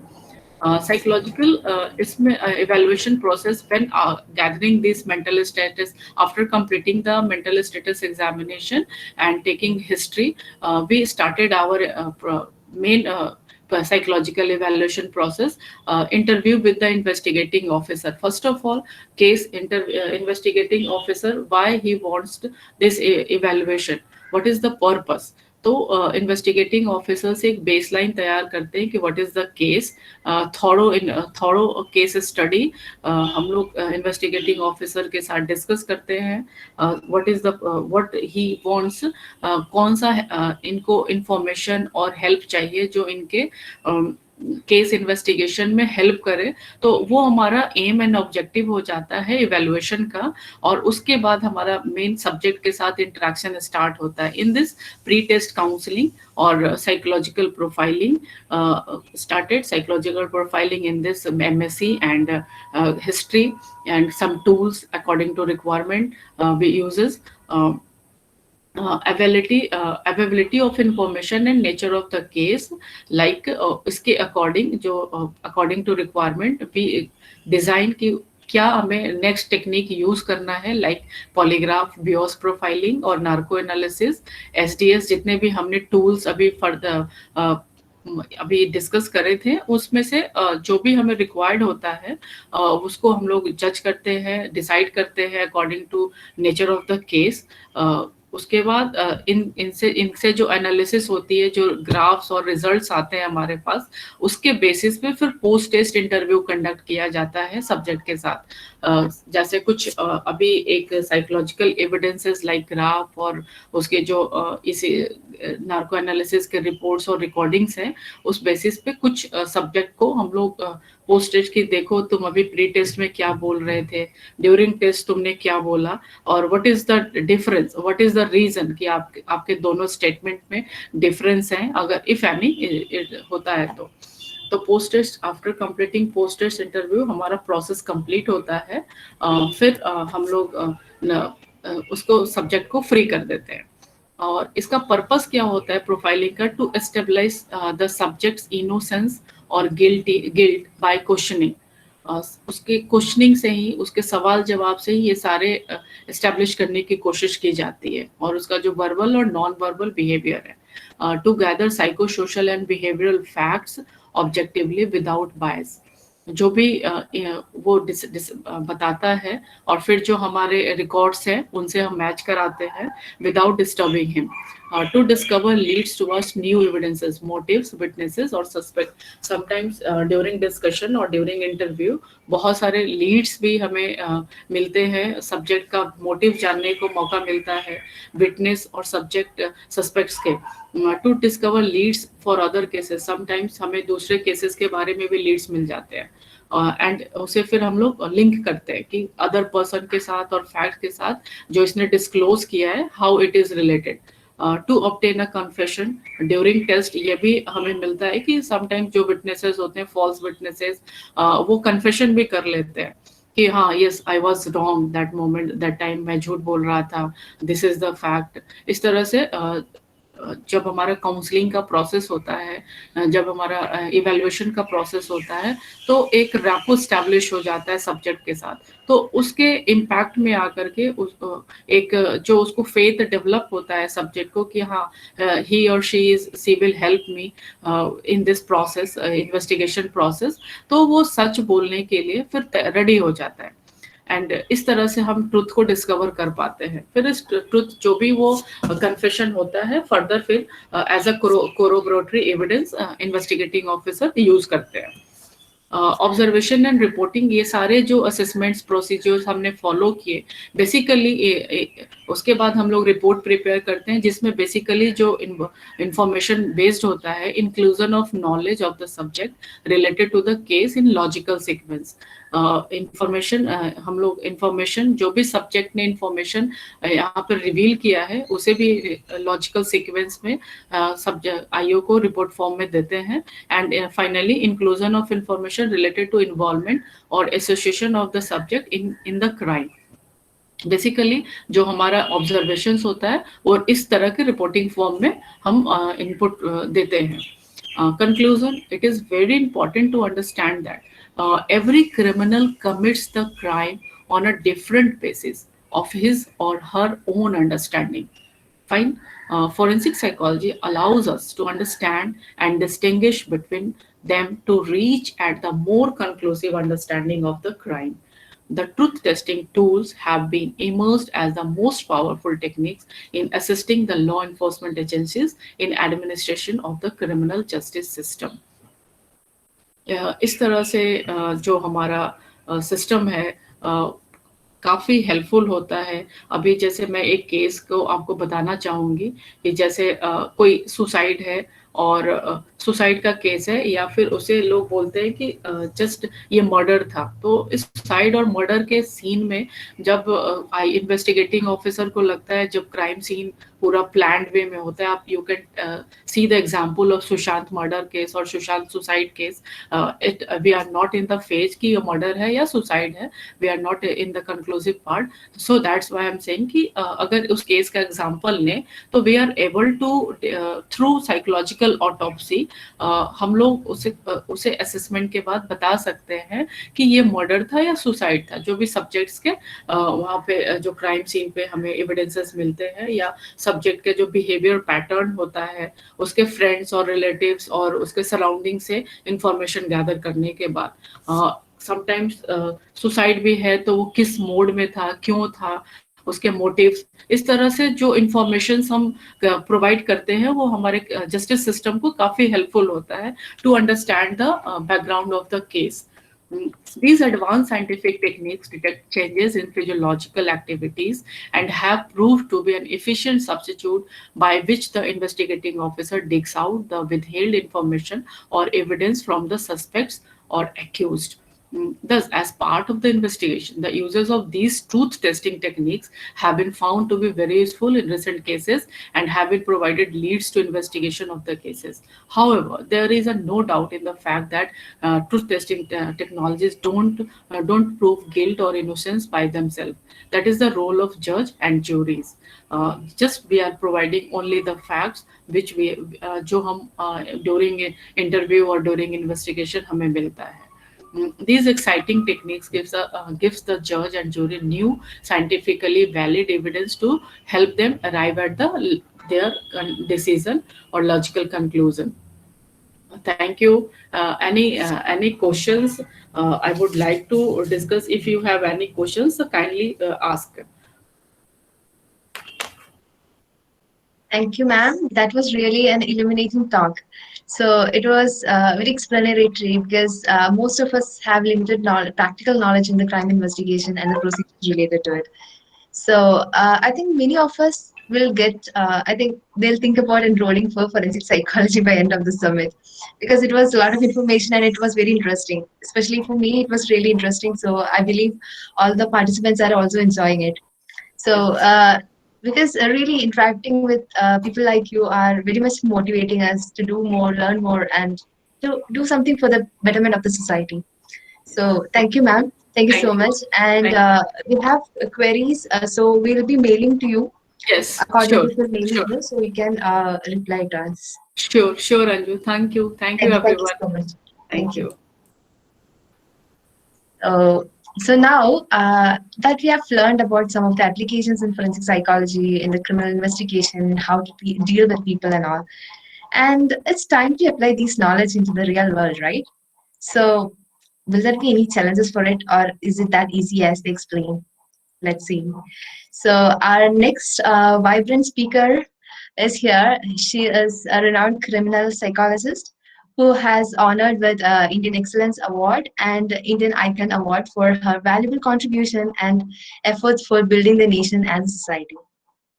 We have seen her in almost all the leading channels, giving her valuable inputs and on various issues like women empowerment, violence in society, etc., irrespective of the age or gender or anything. So let's welcome Mr. Anuja Kapoor, a criminal psychologist, counselor, and advocate, to speak on the topic: what should be the vision and mission for the forensic science in solving the crimes in India, understanding the loopholes. I welcome you, ma'am. Yeah, thank you so much. And it's I would say it's an honor to be here because it was the call of an hour right now when we see so many of the deaths which are definitely a part of understanding how a forensic science can help in criminal justice system and becomes the major aspect of the innocence of the suspect or conviction of a suspect. So forensic science is one of the factor which will allow us to understand as an advocate, because when I stand in court, I have to understand that when I'm presenting an evidence, that evidence, how crucial that evidence can be, and how crucial when we are talking about it in the court can become the most important evidence is a part of a connection to the suspect, which can become a convict or can be acquitted. So if the forensic sciences is not miscalculated or misinterpreted in such a way in the court, then it is okay. But once it is misinterpreted, why? Because during the evidences which are being picked up, that becomes a big loophole, because we have seen in various deaths, it can be a mysterious natural death, which sometimes they call it as a natural death, but it is not. It is a mysterious circumstances when a death occurs, or it is a murder, or it is, even we talk about rape. If whatever crime it is, forensic sciences is the one which is the main factor which allows us to be a part of this criminal justice system. So I thank you all for bringing me on board of National Summit and making me a part of it. Being a criminal psychologist, I'm a victimologist and an executive. I'm a founder executive board member in South Korea, representing India related to victimology and the victim rights. I'm also an advocate, as I just spoke about it. And I'm a social activist, so because I have an NGO called as Nirbhay Shakti. And I'm also an honorary special police officer to my area, which is the Northwest District of Delhi. So this allows me to speak on a collective credentials, because this is really important. So when we're talking about the collective credentials, what becomes effective is that how and what is important, that the person or the children who are coming into forensic sciences, they are the ones who should be very well versed with what they are looking into. So when we talk about the very well versed situation in this, suppose recently, now if I just I don't know, because I don't know how much you know about it, that I've also been I give theories related to deaths of the high profile. I gave theory in Sunanda Pushkar case, in Sushant case, and I have given the theory on Arushi case, Ram Rahim Gurmeet. But as we talk about Sunanda Pushkar case to start with, or if we see in Sushant, and the forensic science has really played well. And this can be seen in the court of law. Why and how something which is there present at the time of the death, at surrounding the body, the evidences which were there, are there the real evidences? We have to look out for that, or are they the planted evidences?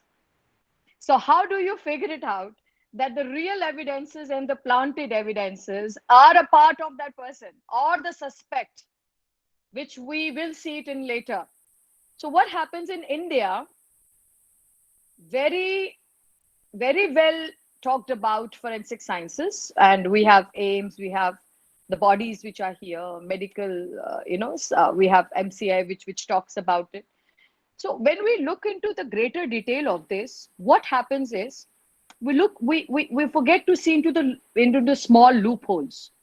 The loopholes are that in primary aspect of forensic sciences, we are morely concerned about understanding how and when, how and when this evidence is being present in the scene of crime, how and from where this the evidence has come. So we are actually understanding and focusing on these two questions: from how this is coming and it is here, and from where it is coming. What is required is, and what the shift needs to be done for the students of today of forensic sciences is to put a question forward from how and when to the question is, we have to figure it out from what to something who. So we have to figure it out from where, what was it, and to who it belongs to. What happens is, why I'm saying this, why this question is put up, because sometimes the evidences are being planted. They do not belong. Like I'm sitting here and I am a part of it. Suppose I'm nothing to do with whatever the evidences has been a part, and there is a death which has happened in the next home, and I don't know what happened. Okay, so what happened is, you know that there is a transfer of the evidences. You understand that, right? Transfer. So when there is a transfer of the materials, like you have a cloth which you're wearing, or the hair of your hair somehow, or the body of and it is there, or somehow I have some problem, the DNA of mine, or during if somehow I kiss someone, my thing is there on that person's, that is there on the suspect, which we are trying to figure it out, or on the body of the deceased. This person who is being the deceased, the evidences surrounding it, somehow I am there when there is no way I should have been there. How this thing happens. So this is called as the transfer. When we talk about the gun residue, suppose there is a gun and the residue is there on my hand, and I go and I shake hands with the other person who is also, and I just met that person, and I just shake that hand. The residue from my hand is transferred to the another person. Now when this transfer happens, and the investigation is being done, and that person becomes the suspect, he has nothing to do with the scene of crime. But if a forensic expert comes and takes the hand residue of that person will be called out, even if he is not, fired the gun. I was the one. So the residue is transferred. So you are looking into a very meek thing. That is the residue. When you're just looking into the residue, that how and from when. So how and when that transfer has happened, you just move there. But what we have to look at now is, on the larger perspective, is what something is and who it belongs to originally. Now that is the catch. Because we don't look into it, we don't understand it, from where this thing it might have come from someone else. There is a possibility that it could be planted. There is a possibility that this deceased, which has just, the person who was there, may not be a part of the scene of crime. So what we have, this is the problem which we have been facing. And then these questions come up, that was the authenticity or credibility of the forensic experts can be taken up. Because in the court, sometimes this thing does not matter. Because at that time, when the evidences are somehow been tampered with, or the evidences which are not the ones which should have been there, or which have been looked up or extended on the broader sense, this leads to the conviction of the person who is an innocent. So you also have to believe, Rajiv, that why and how forensic sciences is just not CSI. I'm sorry, you're not seeing CSI. You're not seeing FBI. Please look into these matters, because there is a lot of Netflix which has been available, OTT platforms. And what happens is the children, they just see the OTT and they get so enthusiastic about it, and they make that profession of theirs. And they said, oh, we look at the body like this, we'll touch it and we'll know things, that this person died, the time of death will be at this time, or the time of death is at that. It doesn't happen like this. It is a proper procedure when the time of death happens. Or when you look into it, if you do not know when, at what time the rigor mortis happened, or when is the, we can focus on the various other points, because the death of a deceased, or the death of a deceased, or the post-mortem, before the post-mortem is being done, if there is a bite mark, suppose there is a bite mark on the body, and you take only that bite mark and you try to fix the suspect or the accused with that bite mark only, how can you put it in the court that only the bite mark on the body can help? No. So when you are a part of this system, go beyond the bite mark, go into the other evidences which are present. First of all, which is very important, is the videography. Please videograph the crime scene. Before that, the police needs to understand that these forensic experts have to talk with the professionals, they have to talk with the NGOs, have to talk with the police academic people, that you have to secure and corner off the scene of crime. It did not happen in Sushant case. It did not happen in many other cases. The scene of crime was not been secured. Or in Arushi case. Why in the end, this we can see that the Mr. Talwar is outside of the circumstantial evidences. So what is required is that you have to understand that the scene of crime, Beta, you have to close your mic. Someone has to close their mics. Yeah. So what happens is that when you are not securing the scene of crime, you are tampering with the evidences. And evidences means that the other person who, it can be footfall, a major footfall can destroy all the evidences. So in India, what first is required is, even it is a suicide, even if it is a suicide or it is a homicide or a murder. So there are three different things: homicide, murder, or a suicide. So when we're talking about these things, you have to understand that the death does not happen something like this. It can be accidental death, or it can be death which can be abatement to suicide. How it can be, you have to look into these stuff.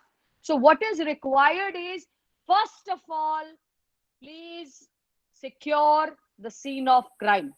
This has to be done by the police. This is the liability of the police. This is the liability of the NGO people who are there, who should be present at that time, or they can also talk about the awareness to the people who are present, that they do not touch the scene of crime. Please do not touch the scene of crime. Let the forensic experts come up and look into it. So what happens is, now once the scene of crime is being set up, if it is indoors or outdoors. So if it is indoors, please make sure that you are wearing a PPE, which we call it.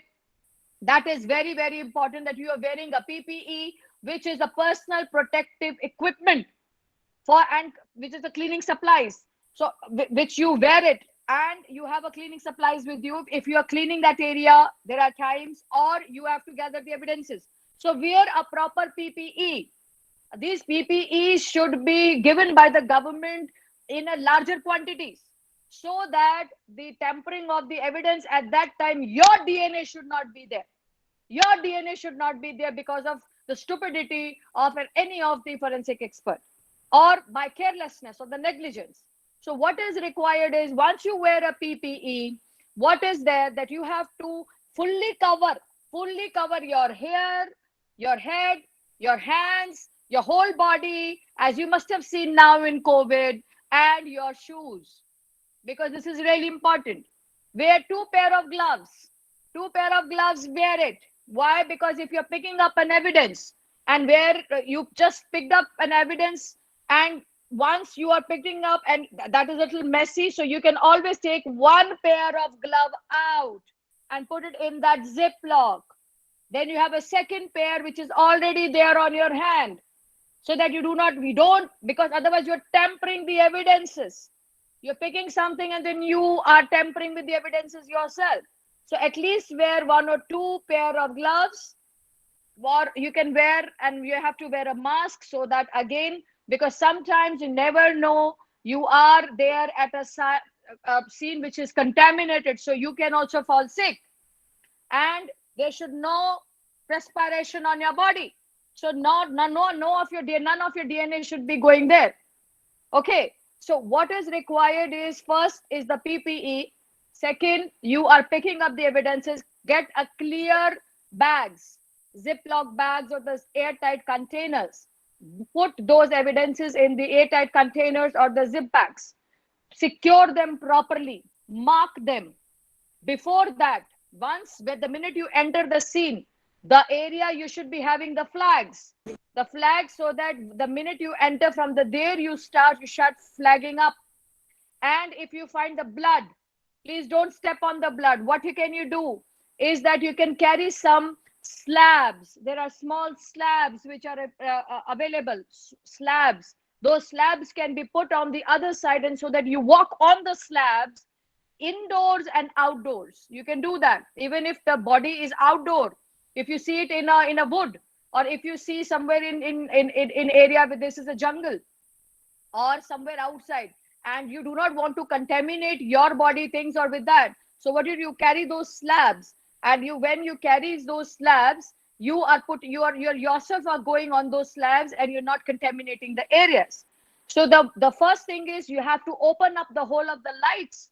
If there are lights which are present indoors, you have to see where the lights are.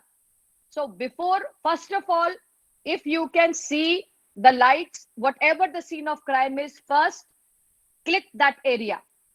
Click that area the way it is in pictures.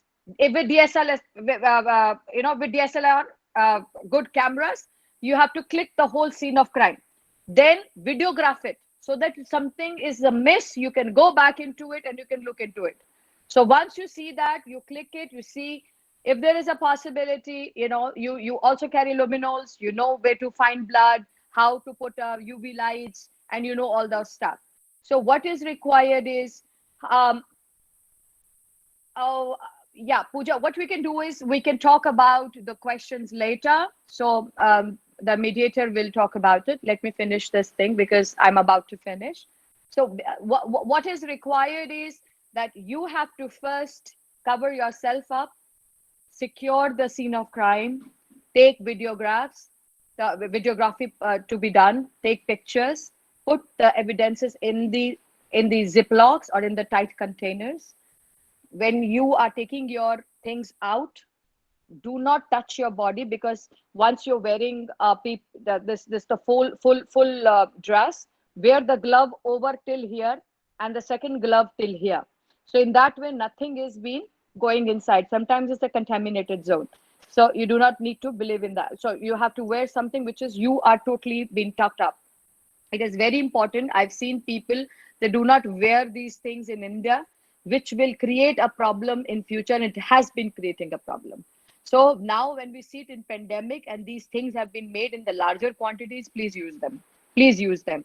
And whatever you take out from your body, whatever you take out from the body, please put it in the zip bag of yours, so that also goes. And when you take out from the shoes area, though there is already a shoe cover up we are using, please take that shoe cover up and put it down. And when you take up whole of your body suit, please take it out from one leg, so that the shoes from the inside also, It can come any mud or anything which is there on the body suit, so that your shoes are being cleaned on the body suit. So anything which is below, somehow it has gone on your shoe, it can also come on the area. So you have to look into your body suit also, which you were wearing at that time.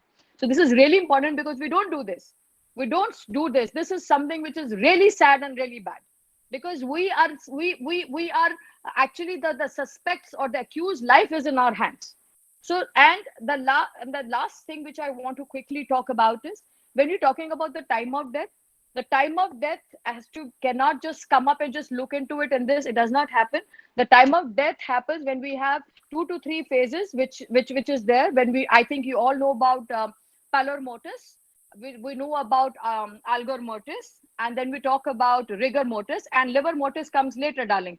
So when we talk about pallor mortis, we are talking about the heart stops beating. So when the heart stops beating and the pale body which you look. So that happens in 15-30 minutes at the time of the death. 15-30 minutes, the paleness because the heart stops beating, the nervous system shut down. This is the time when you're talking about the time of death and things are happening. So when we talk about algor mortis, we're talking about the constant internal body temperature, which is the temperature of the body, which has been from inside to outside, from internal to external body temperatures. And we have a 37 degree Fahrenheit, temperature, which we are really looking into. So when we're talking about the average temperature, that is really important. 37 degrees centigrade.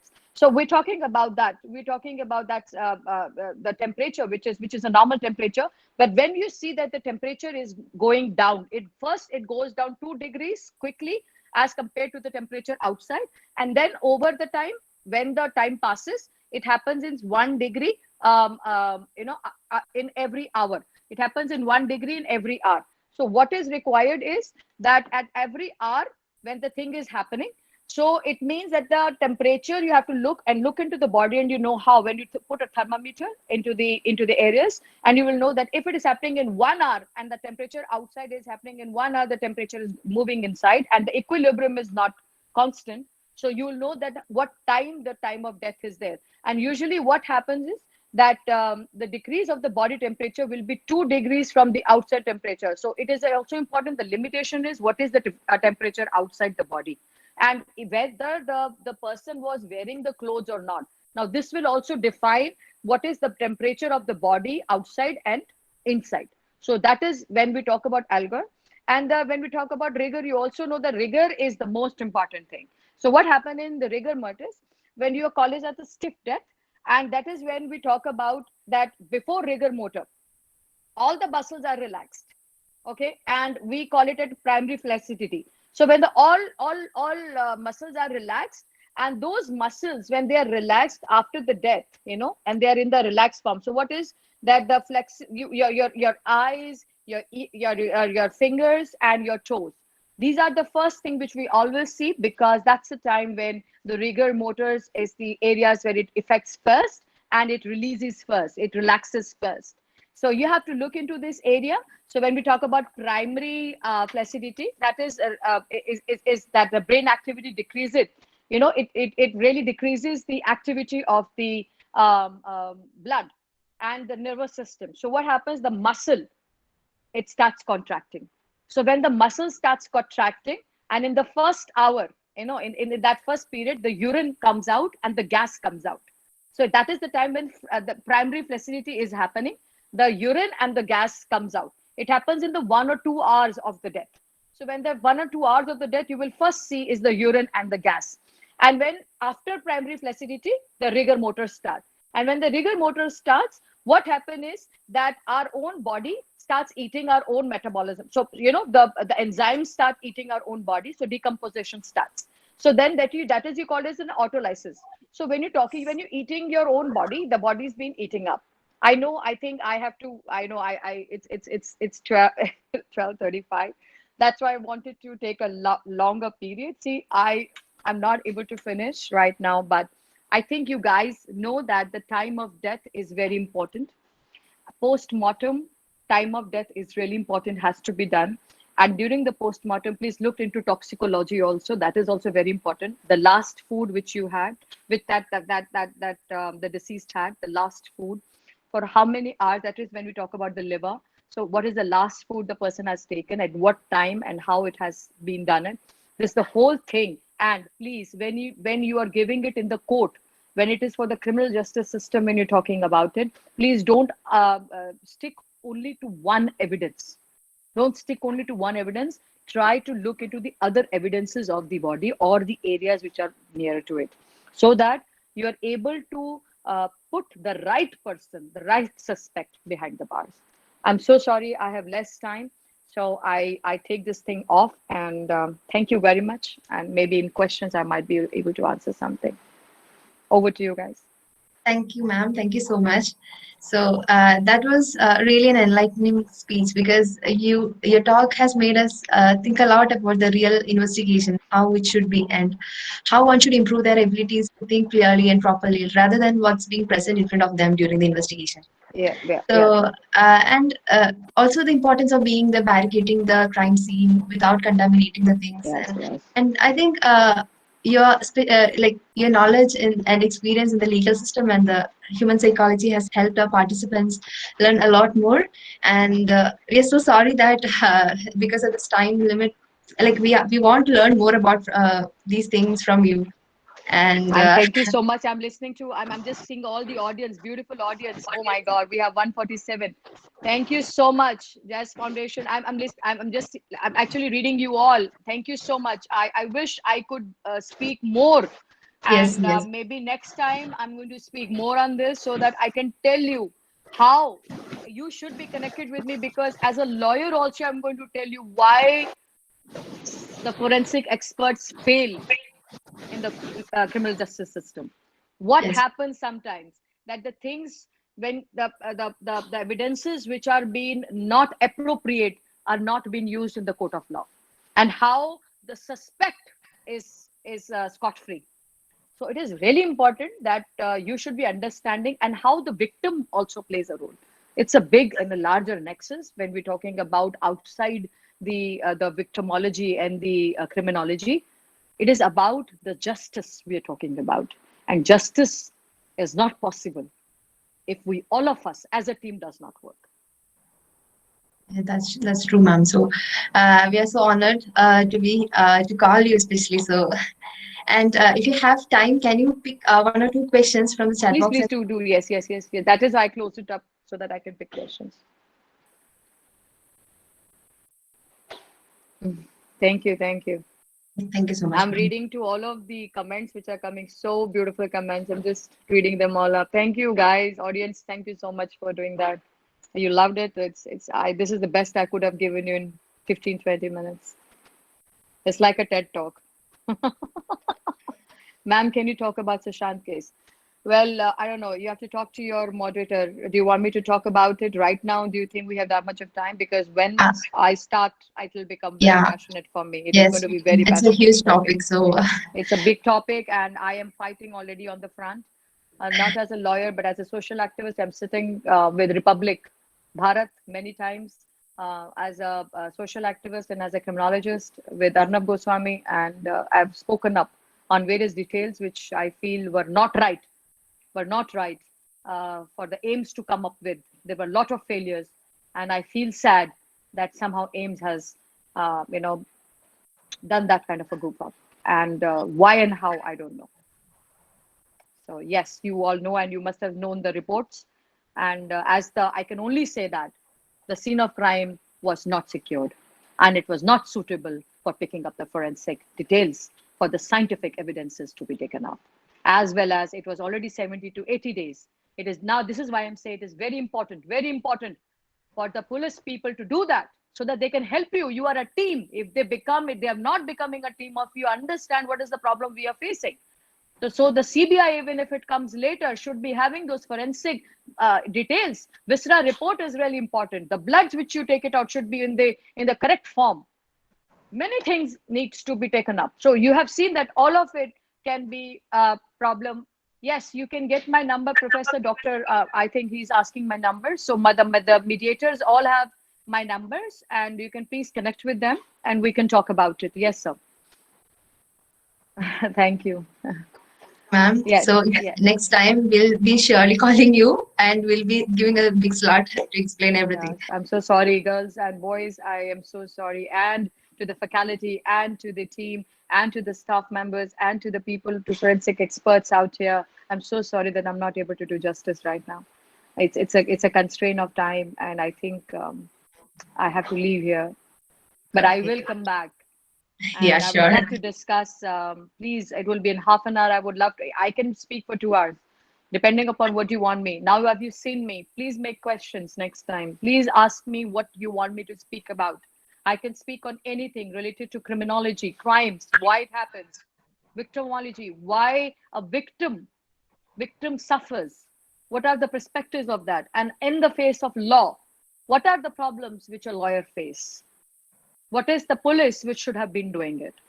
So I can speak on any ground, on any areas, and rest forensic science is another part of me. And I'm so happy that I was a student. I was a student of the retired director, CFSL, and he was, these Dr. Surendranath was also an anthropologist, and Vikram, Mr. Sehgal, he was a CFSL director before, and I was a part of him. So it's great that I belong to those people. It is just this that I very closely look up into forensic sciences, so that becomes a part of understanding why accused can be acquitted or can be convicted. So it's you guys who decide acquittal or conviction. But one more thing, last thing, the forensic expert, yes, your evidences, your findings are important to us, but you guys are not an absolute. So remember that. Not an absolute in criminal justice system. We have to find, as a lawyer, we have to find other nexus also. So forensic sciences is very important, but not an absolute in finding the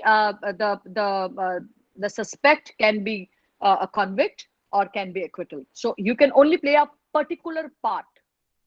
But if you do that part right, it will really help. Okay, ma'am. Thank you so much. So hope to see you soon. Yeah, thank you so much. Thank you so much. Take care. And to all the audience who are today connected with me, and such beautiful words of enlightenment. I'm seeing it in the comments. Thank you so much. Thank you. Thank you so much. Yes. So so we can move to our next speaker, last speaker of today's session, Dr. Archana Chaudhary. She is here with an interesting topic, relevance of environment and forensic sciences. Isn't that interesting? So far, we have seen the recent trends, new technologies, as well as the psychological aspects, and even the loopholes of forensic sciences were the areas where we have to improve and all. So now we are going to learn about the environmental aspects as well. So I would like to welcome Dr. Archana Chaudhary. She's an assistant professor in the Department of Environmental Science, Sri Guru Gobind Singh Tertiary University, Gurugram. She has 14 years of professional experience, including teaching, research, and administration. Her major research areas included environmental toxicology, biochemical toxicology, bio-nanotoxicology, and environmental ethics. She is a member of various academic bodies as well as the reviewer of reputed journals. She has guided more than 20 projects, including one of them from ICMR and to MPhil thesis as well. So let's welcome. I welcome you, ma'am, Dr. Archana Chaudhary, to the stage.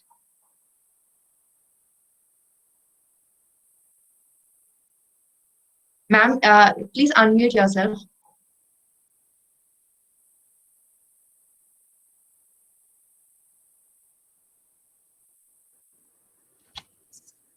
Good afternoon, all. Good afternoon, ma'am. I'm audible? Yes, ma'am. Yeah.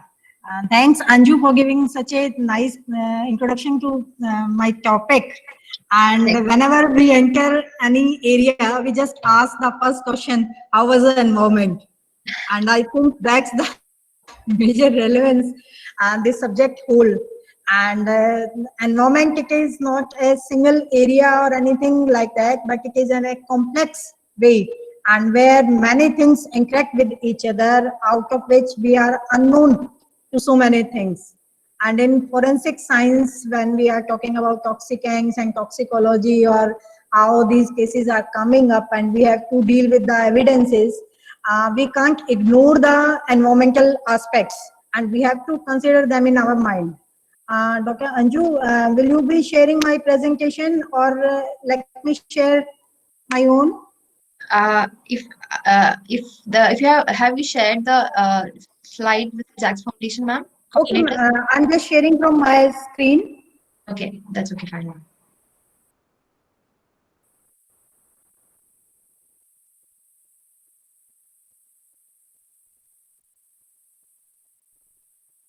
Can you see? Not yet, ma'am. The slide is not here. If you are unable to share, I'm ready with your presentation. You can ask whenever needed. Okay, ma'am. Okay, that's fine.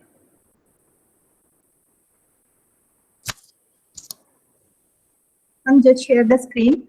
When we talk about this environmental forensic, when we talk about environment, earlier we used to consider only two components, that is biotic and abiotic components, and all of you are aware of these biotic and abiotic components, as you all with the forensic part in which we study biology and other aspects also. And when we consider these two aspects, now there is a third aspect, as Anuja ma'am has already mentioned in his presentation and in discussion, that there are many loopholes which are left in between, which are due to these differences. Just move to the next slide. Next.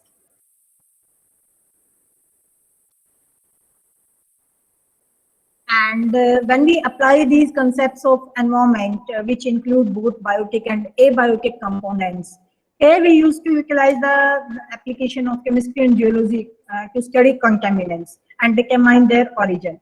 But something we are missing in that, when we are taking the evidences from the site and taking it to the labs, they are when we are performing the work on these contaminants or the evidence, there is lot which is missing, because in a lab that is in a controlled condition, but the area of scene where the crime has happened, that has other factors which have also interfere with the evidences, and for considering those evidences we have to see it in a holistic manner. And for this, we have to utilize our skills from the environment and other aspects. And in this various fields which are coming up, and doing the part in a holistic manner, so that these can be moved on and we can have a concise, comprehensive report about that evidence. And when we talk about these biotic and abiotic components, earlier we used to have biotic living organisms, and we are considering more on that, and we are discussing those components, which type of species or anything else was there. But the microbes which are already present in our body or in the environment, they were not as important as in earlier cases, but now they also plays an important role, and we cannot ignore those parts. And same is the case with these abiotic. When we earlier in 2000 approximately, in 2002 or 2003, there was a lot of havoc about these pesticides which came into the drinking water and in the drinks, and they pose a lot of threat. But now recently a report has been released by the FICCI and other FDA, which is mentioned that these metals which are there in the soil, and in some areas there the contamination with the metal is very high, and which is changing the scenario. And same is the way with the which we have to deal with, and these are the some little loopholes which we have to come up with.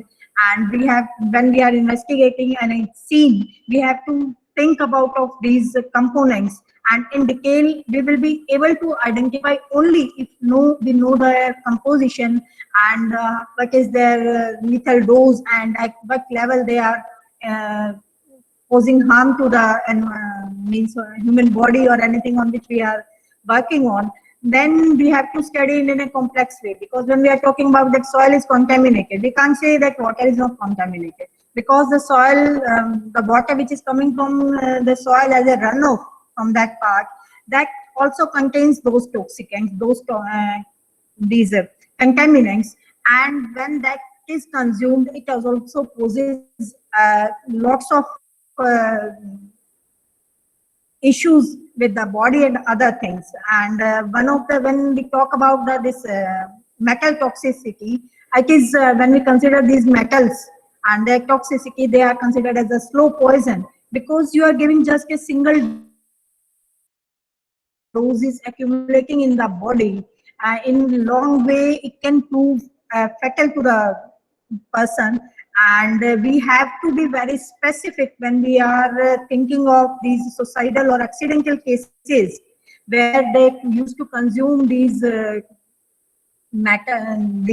pesticides, and sometimes it happens that they consume without knowingly, and sometimes they hence want to be perform that part, and that's way they are consuming it, and in some cases they are this just accidental. So we have to think and elaborate these components in the present scenario, and we have to find it out how overall environment was there when we collect these samples. Ma'am, next slide please.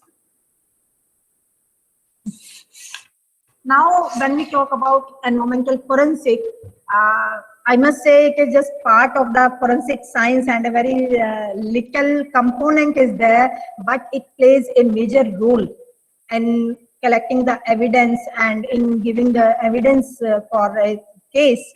When we talk about this environmental forensic, it can be defined as a methodology which is developed for identifying potential hazardous environmental contaminants and for determining their source and time of release. As earlier I'm talking about this metal toxicity, we have to find it out from where the source is, whether it is given accidentally or someone is putting it there, and at what time they are getting released into the environment.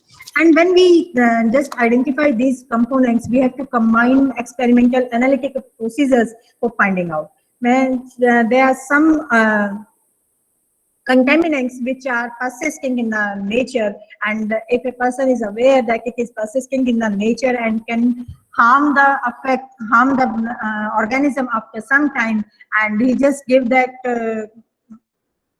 intoxicant to that person and leave the area, and there then we have to identify and how that substance is affecting, or if it is given in any kind of formulation which may be a dry formulation or with water or anything else.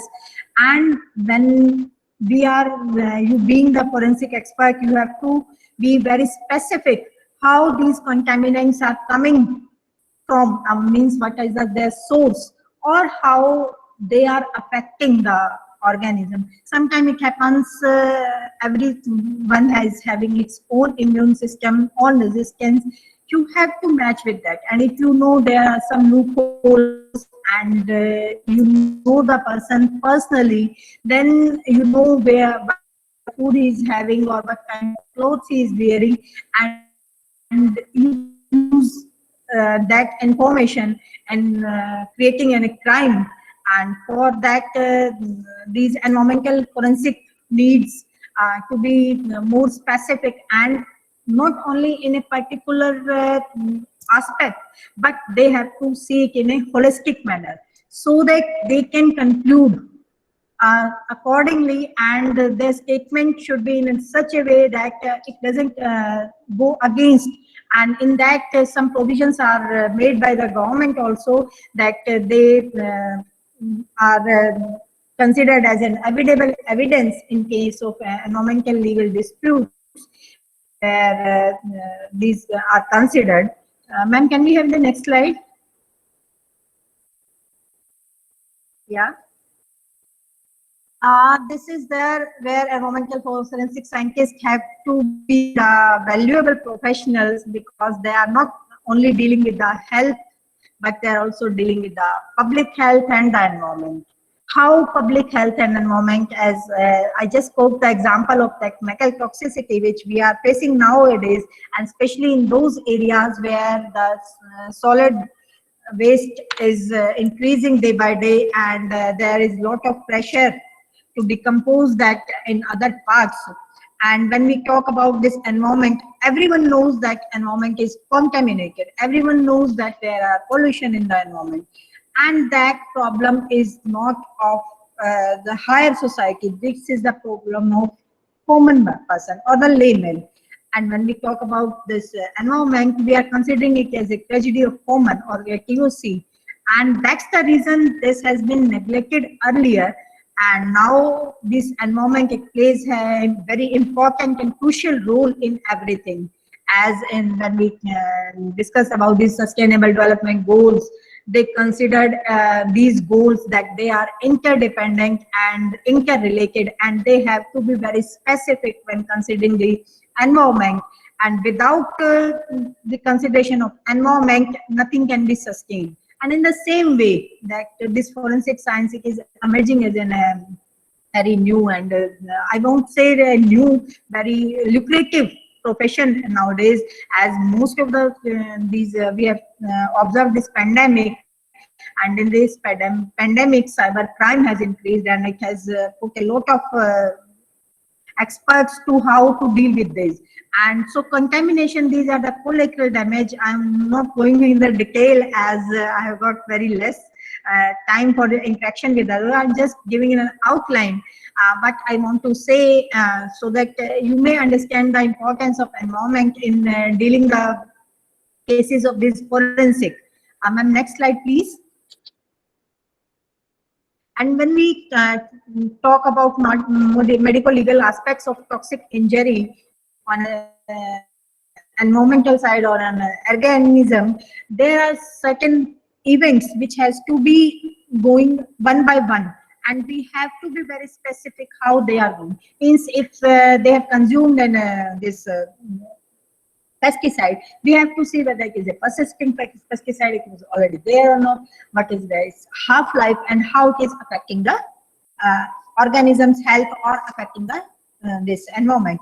And this we have came across about these contaminants from the book Silent Spring, which prove a breakthrough in the use of these pesticides after green revolution, because the use of these pesticides after green revolution has become a major problem, and it is affecting, and other things are also going on, and we are working on that part, so that if we consider the environment and it can change these things. And ma'am, next slide, please. I'm just going. This is some of these synthetic pesticides which are considered as persistent organic pollutants has been banned, but still detected in ecosystem due to their biomagnification or due to their persistent level and their movement from these contaminants. They are not moving through the soil or water, you can say, but through air drift also. They are moving from one area to another and posing problem from there. And now this CPOD, which is coming in a major problem. And last year, one of the case has been identified and registered in India as a death due to this pollution. And before that, there was no provision, and I think some legal person must have given you that input, and maybe in the next session. And so we have to consider it a major component environment, and we have to work in that direction so that things can be changed, and we can get proper evidence in that direction. And for this, we need a holistic approach to solve and reconstruct the crime scene, as I already discussed. Ma'am, please, next slide. As I already discussed, when we are considering a crime scene and testing it or recreating the evidence, especially in case of labs, if we are recreating the scene at that area only, then there is no issue. But if we are recreating the scene, or we are recreating these toxicants and seeing their effects in the lab, then we have to be very specific about the temperature, about the outside consideration, and what were there. I know that I'm having a bit less time. I just finishing in this.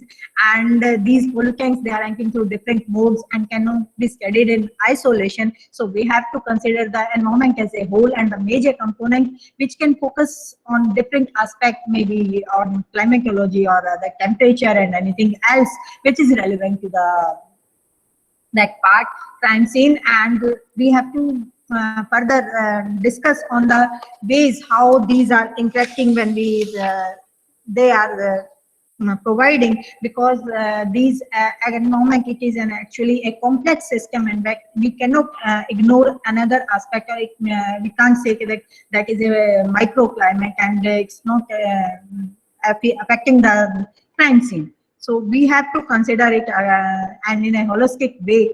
Ma'am, next slide, please. And this environment, now we are using the word pollution more compared to the environment, because everything which we are seeing or which we are observing, that in my mind it is there that it is pollution and it is polluted, and everything that is polluted has its own impact, whether it's coming from the dumping site or whether it is a toxicant, maybe from the chemicals or from the industrial. It is sometimes posing due to the nuclear. We have a case in Delhi laboratory where worker was got accidentally exposed to the nuclear chemical, and later on a case was filed, and we have to concentrate on like how that explosion and how that nuclear hazard has put in pressure.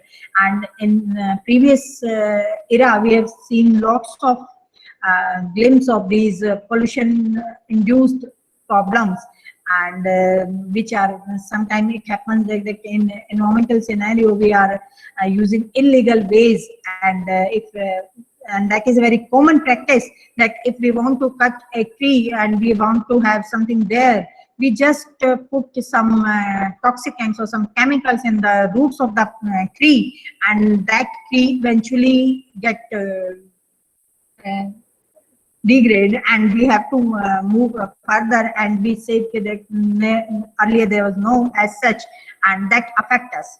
And same way pathogenic, we have discussed, we have just faced this pandemic where these virus, they have affected a lot, and same way these pathogens and the microbes, they are affecting. So we have to be very precise and considering their environment and how they flourish and how their reproducing and how they are affecting, and how they are altering if we are putting pathogens in one way or the another in food or anything else, then we have to be very specific and how we can collect it.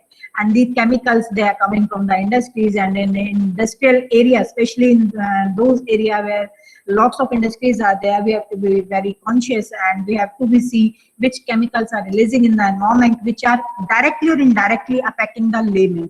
That's why it is considered as a tragedy of common, because common person is not aware from where he is getting the contamination or from where he is getting the toxicant in his own body. And that's the reason little less focus is there on the environmental aspect, and because now we have to focus on it and we have to be specific on it. And these I'm going to discuss more, but just in a nutshell, I must say that environment is a complex system, and when we have to be specific on any kind of evidence, we have to consider its environment. We have to consider the environment, the scene where the environment plays a major role and how this role is changing.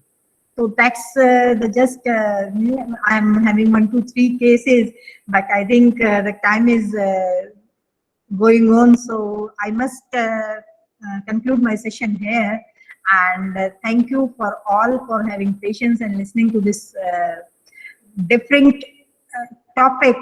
And be a forensic scientist, you have to consider in your mind, but can be thought of to get innovation in this way, because you cannot create a whole environment, a natural environment in a lab, and it's very difficult and maybe very expensive. So you have to just figure it out how these environmental factors, they can be changed, and because when these different factors they combine together, they may prove synergistic or antagonistic effect, and we have to be focused on that.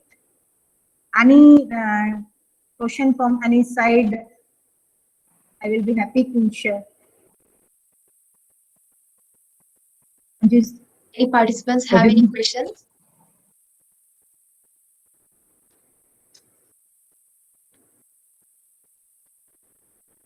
I hope they are updating the questions, ma'am. And thank you so much for your speech. That was really an area which we have never thought before. The toxicity, microbes, and the medical legal aspects, and how it's affect our human life also, and the forensic and forensic investigation. So, and also which it is also reminding us that it's a high time to prioritize our duties for saving our Mother Earth from being polluted. Yes, we are considering this environment as a tragedy of commons, and we have to now be specific on this, okay, how we can resolve it, and we have to be very specific about that. Yes, ma'am. So thank you for enlightening us and reminding us about our duties that we have to do. We have to save our environment. Ma'am, if you have some time, is it possible? Just I want to share a small video. Is it? Sure, ma'am. Sure, ma'am. We can share.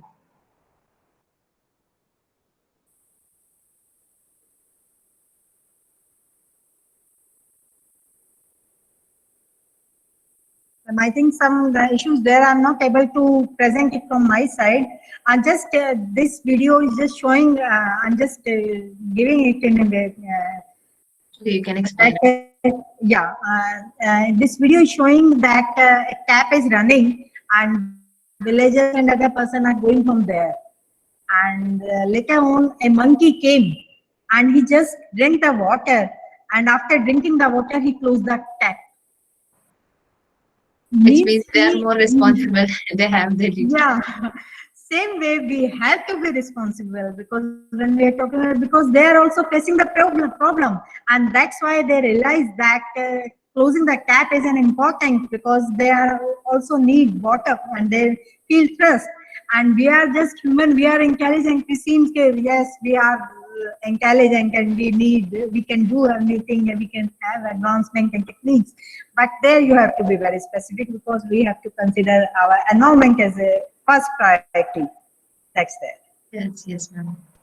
So I would just like to thank Archana ji. Archana ji, it was such an insightful talk. And basically, it really helps us as a lawyers, because sometimes, when we're talking to this, we explain it in the code of law. This is when we talk about the evidences which are really important to be, if the body or the disease of the body is outside, in the outside of the vicinity, and how the environment plays a major role. And sometimes it is just an accidental death, and we're trying to frame someone from that side.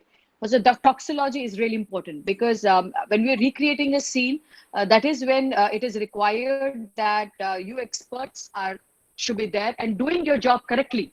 Because the problem is, not many people are nowadays in pandemic. I have heard that a lot of webinars has happened. They have connected from outside because of the lot of problem with the monetarily factor. So that is why it was not been happening. But I think pandemic, will bring a little bit of change, because what we need is a constant research. Yeah. And constantly you have a connection with international forensic sciences, and from there they can also talk about it. So I think, thank you so much. And I have just asked Shraddha to I can take up your your insight, your slide to me, and it's so good, because I'll keep reading all these things, and it really helps us in the code of law. Thank you so much, Archana ji. Thank you, Anju ma'am. Thanks a lot. Thank you, Anisha ma'am, for sharing your slides. Thank you so much. Okay, ma'am. Anything? Yeah, sure, ma'am. Just have a good day and all the best for your next sessions, and the best wishes for all of you. Thank you so much, ma'am. Thank you for coming and joining for this session. Thanks for providing a platform to interact with forensic experts, I must say, and to to give them a platform so that they can also think in a different direction. And now it's the time that we all come together to solve the problem of commons. Yeah, thank you. Thank you, Anju. Thank you. So that's the end of today's session. So it was really a power-packed session, right, for the 3 hours, because we have learned a lot of things, came to know about the different aspects and how to look into it, to see these things with a new open a pair of eyes. So thank you everyone for participating, especially our speakers. And I would like to extend my thanks. So I'm getting into my vote of thanks part. On behalf of National Summit 2020, the entire organization team of JAX Foundation, I would like to extend a very hearty word of thanks to all the dignitaries, guests of honors, and eminent speakers for gracing your important work and sharing with us for your findings and opinions today. And to all lovely participants, because that was really amazing, and the academicians present here. And also I would like to give a hearty thanks to the founder and the managing director of SIFS, Sherlock Institute of Forensic Sciences, Dr. Ranjit Sir.